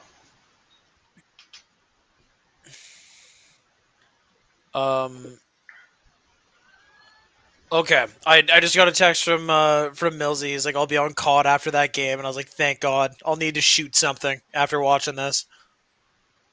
I feel like doing something very destructive or self-destructive after a loss like this. Break something else. Breaking objects is easier. You can just replace them. I need to go for a walk after this. Get some fresh air. Long walk off a short pier. That's the feeling here. Long walk off a tall building, maybe. Yeah. Well, the wind will feel good for about 20 seconds. All right. Yeah, the window. Steelers, giddy up, brother. Giddy. What? Come on, man. Kyle. KFC stands for Kyle fucking Connor, man. Maybe that's what I should get. Bricks. Maybe I should. Haven't seen you. Does Hellebark start Game 7? Does Hellebark start Game 7? He does, but he probably shouldn't. I pray to God he doesn't. Oh, look, a shorty breakaway. Yep, we need one of those. Why is St. Louis getting those when that's the one thing we should be pushing for? Because we fucking obviously gave up. Look at the way they're fucking playing. Velarde didn't even try to get a shot on that one. Look at the effort by Pionk to keep that in. That's something. Now, make something of it. Good. Ehlers. What the fuck is Connor on? How do you not get a good piece of that? You don't even need to be looking at the net. Look at the puck. Make good contact. Ehlers made a good hard pass, and Connor deflected out of the zone because he's not paying attention. Yep. Like, Ehlers hasn't gotten a point, but he hasn't played bad. Connor has been invisible without Hellebuck to me. It's one thing if the Jets played a solid game. If the Jets played a solid game without Scheifele and they lost by 1 goal or maybe 2. Another loss that looks exactly the fucking same as all the other road losses is just... It's like, even though they're undefeated at home, it doesn't give me much hope. Maybe I'll probably feel different tomorrow and I process this a bit, but right now it just feels hopeless. I mean, this tells you they're like guaranteed for losses away. Like, if you're the Jets at this point, why do you even play the games? Just take the extra day of rest and Sharpie the L on the calendar. That's actually not even a bad point. Absolutely not. Same old Jerts. Yep. The Jerts are nerds if they think they're playing any better away, because they have not been, and they don't look like they're starting to do it. The Jerts are fucking jerks. Fucking Winnipeg jerk off. This has been we accept donations. We have to pay for therapy after sitting through 3 games like this. Pretty much nothing to cheer for. I've almost developed a separate reality in which the Jets are a functional playoff team. I almost have the 2 realities held in my head here. That's not even a joke, really. That's not even a joke. You know what is a joke? You know what is a joke? The fucking Winnipeg Jets. They're a joke. That's hilarious. Yeah. I tried for a while. I'm gonna be laughing like Arthur fucking Fleck after this game, punching in the fucking time clock. Yeah, this games like this can create lasting socioeconomic problems. That's how bad this is for the city of Winnipeg. Lasting psychological issues. Oh yeah, like how like what do you do in that locker room? Like, it seems like Arneal has tried yelling at him. I don't think it works. Honestly, they should have. I honestly think that would have been the message to send to leave Hellebuck in. Yep. and and you get embarrassed, that's fine. But you're gonna go out there, you're gonna battle with your teammates, and you're gonna finish this game with them, and you're gonna try to figure it out. Yeah. You don't get to escape this. At what point do we become the new version of the Leafs? Says Bricks. We the are. new version. We are Leafs West. We are. Yeah. Not as long a history of playoff failure, but in the last 3 years, we are. I don't know if you've heard this stat. The Minnesota Wild are the only team in NHL history to make playoffs 8 or more times out of 10 years and never make it past the first round. I did see that. So talk about a tortured fan base. As soon as the Minnesota Wild figure shit out, which unfortunately for us will probably be soon because Boldy's doing well, Rossi's going to be better, Faber's good. They have the pieces for it. Gustafson's good. The Wild are a wagon. Like they played a good series against Vegas. They played a pretty good series, yeah. Minnesota's core players are good, and the buyouts are coming off the book this year. So yeah, how close are we to tying that Wild stat? I think we're like 3 or 4 years out because we haven't. We missed. Actually, you know what? But it's 8+ in 10 years, so we can miss a couple in a 10-year window. Well, in the last 10 years, we've won 3 rounds, so that already eliminates us for a while. Yeah, but I think since the. 18, we need to have like 5 or 6 years. Not even 18-19. Because 2021 we won a round, so that brings us to 21-22. And then the 10 years from then would be 20-31-32, so we still got a while. Oh, okay. So it is the Wild for now, but at the pace we're going, we'll take it over once they're done with it. Yeah, that looks certainly possible. Just haven't had the gumption, haven't had the gas here. And this Jets team, the way they're playing right now, is thinking they're getting 3 goals in 5 minutes. They think they're allowing less than 4. Fuck no. I think most of the reason this team is sucking like this is since the start of the third, most of the players are thinking, we got to get ready for our home game. You know, like they folded like a cheap fucking suit in the second period. Yeah, I almost want us to lose Game 7, but I feel like it'll be the same excuses as last offseason. Said Briggs. Yeah, that's a huge problem. Like you see it with like LA and Hiller was being a massive bitch about like, oh, I don't regret anything, but don't talk to me about it. Teams are so like it's a bunch of old crusty white dudes that would rather sink the ship than admit that they didn't build it well and get it fixed. You know, like they'll sit there and like Chevy losing Game 7, and you'd be like, well, Hellebuck was decent or blah blah blah. Like I will give the Jets credit last year, and when they lost to Vegas, the response from the team in the locker clear out like press conferences was embarrassing. They all bitched and moaned and whined about Bonus saying they had no pushback, which they fucking didn't. They all whined about it, and it was a sad day in the history of the Winnipeg Jets. It was embarrassing. They literally like launched a mutiny against the coach because they were pissy that he was mad about their effort. Yeah, the they Jets fucking blew it and lost. But last year I'll give them credit where credit's due. They all took accountability. They all said the right things. So but I'll give them credit for that last year. Yeah, saying the right things is easy. Doing the right things is hard, and they haven't been doing the right things. You're 3 goals down, and you're pulling the net, or you're pulling the goalie. 4 minutes left.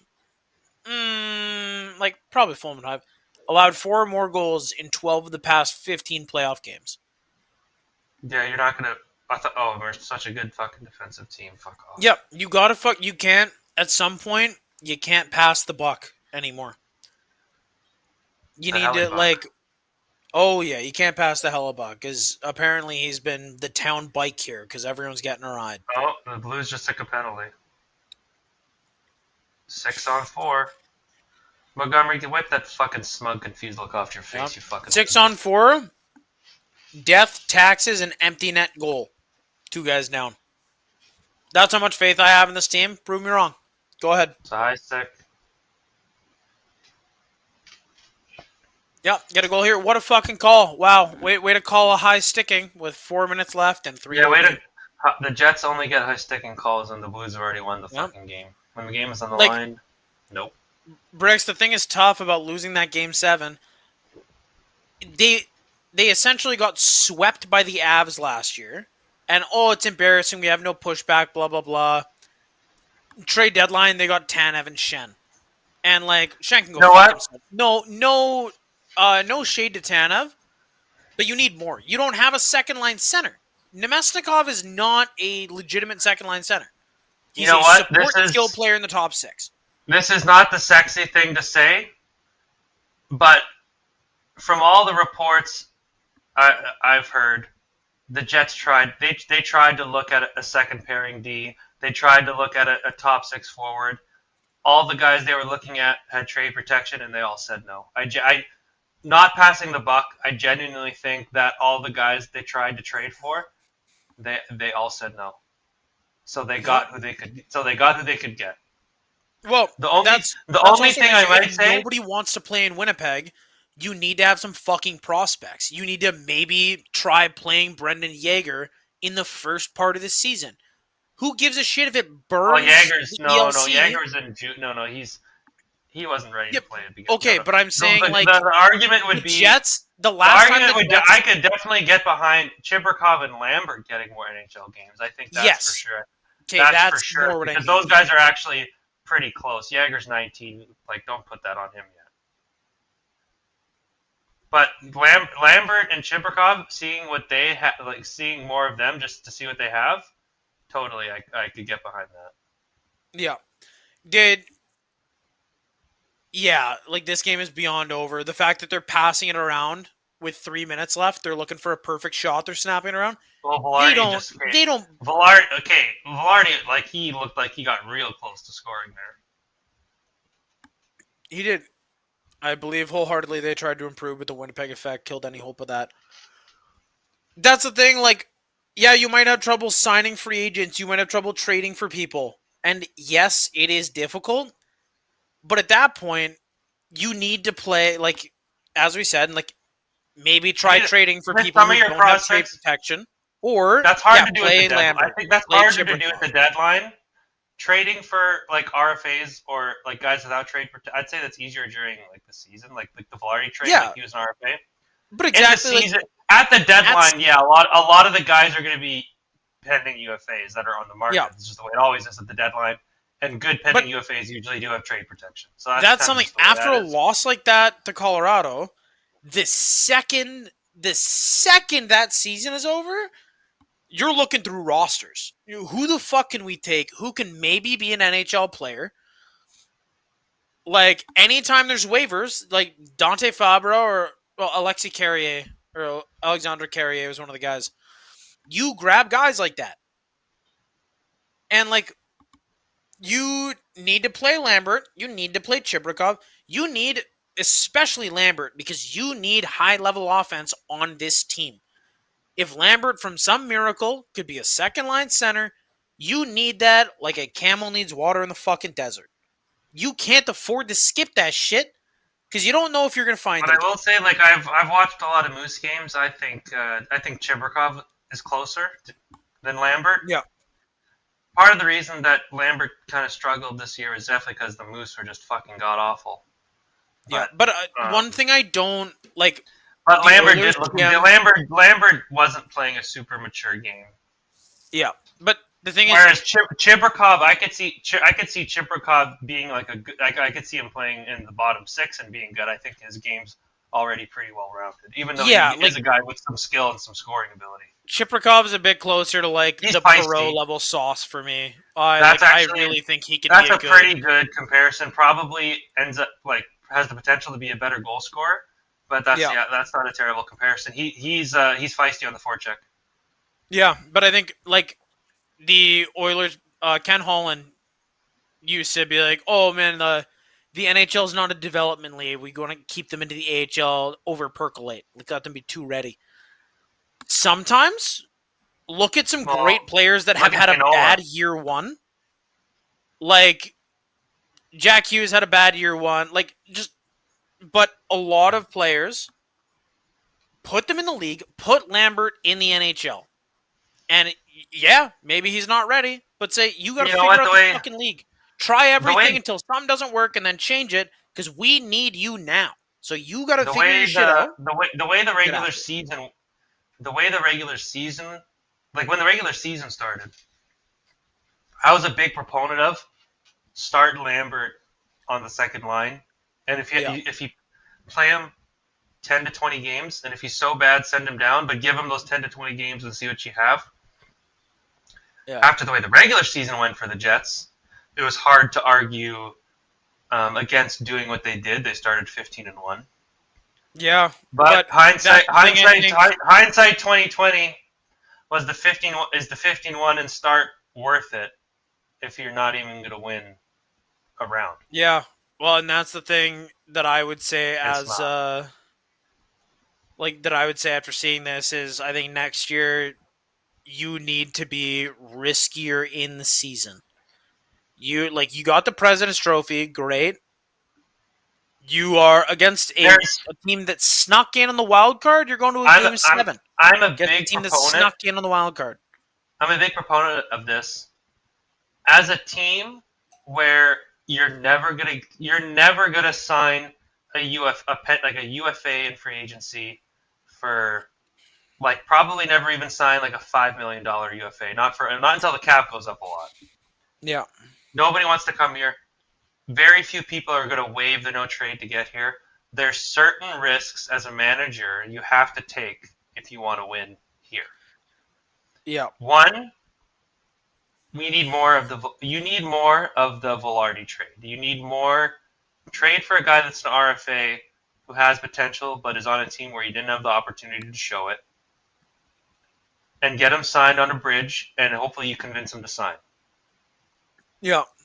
Because you're going to get good years from him. Obviously, drafting well is very important. But the Jets have drafted pretty well. Yeah, but there needs to be a lot of, we got to develop, and we need to find guys that don't have a no trade. Guys I think Morgan Barron, we didn't draft, we traded for. No, that's another guy. He wasn't even an NHL player when they traded for him, but still, yeah, guys that your pro scouts see that have potential. Yeah, and that's the thing, we just haven't done that. We had 23 shots, and that includes a power play, a 6-on-4 power play. Over half of those shots were in the third period when the game was fucking over. I don't give a shit about having. They weren't I could give less of a shit about having 12 shots in the third period. You had 11 through 2, and you're down 4 goals. Look at this team coming down through the bench, or coming down through the tunnel. Somebody's got to do what Tony DeAngelo said. Say what Tony DeAngelo said to fucking Gorgiev to Hellebuck right now and get him fired up. Oh my goodness! Make a. What did Tony D say? Make a fucking save. Somebody should say that to Hellebuck right now. Yeah, I don't know. You know what? If Hellebuck gets in a fight, might be good for him at this point. I don't know. No, this is a weird one because this sucks, and I have no confidence in the road Jets. But it seems really clear that they are a different animal than the home Jets. Well, now you know what I was saying. The Blues are due for a home loss. On the flip side, the draft is. During what? Yeah, it's the draft. The draft is decentralized this year, so it's not. The first round they'll be that on sucks location. for the kids. Okay, all right, yeah. Okay, so the first round will be on location somewhere, and the rest won't. But I've heard enough people have complained they're already talking about going back to the old way of doing the draft.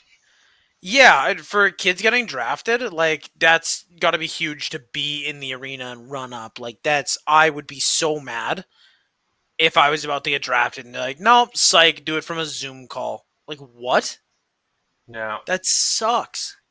Oh, I'm just fucking emotionally exhausted after that game. That was like, thanks for putting up with my fucking bitchiness, I'm sure, but I wasn't faking that. I was, oh my, I'm just, that was I'm awful. sick. That was torture. I would have rather been waterboarded than watch that game. Yeah, that was real bad. I think we got to find something to change if the Jets manage to play another away playoff game this year, because we have had bad luck on here. I agree. If we get to that, I don't know. I agree. We got to change something. Yeah, if we get to that, I'm gonna pull out my Hellebuck jersey. I'm probably gonna do something with this banner. I'm gonna find some pitties, throw them on. Like, I'm gonna mix it up a good bit. Yeah, something's got to happen. Well, thank you so much, everybody, for watching again. I'm sure. Yeah, everyone who suffered and tuned in for that suffrage. You know what? There is something special about suffering together. It's better than suffering alone. We were in it together. Suffering together is much more bearable. But hopefully there'll be more pain to suffer again together, because the next episode of Winnipeg Whiteout Live won't be until now, potentially the second round, if that ends up happening. But yeah, thanks a bunch for watching. The chat was super active today. Probably gonna have some great clips to make of me getting so mad, but yeah, I don't even know. Peter, what do you got to close out?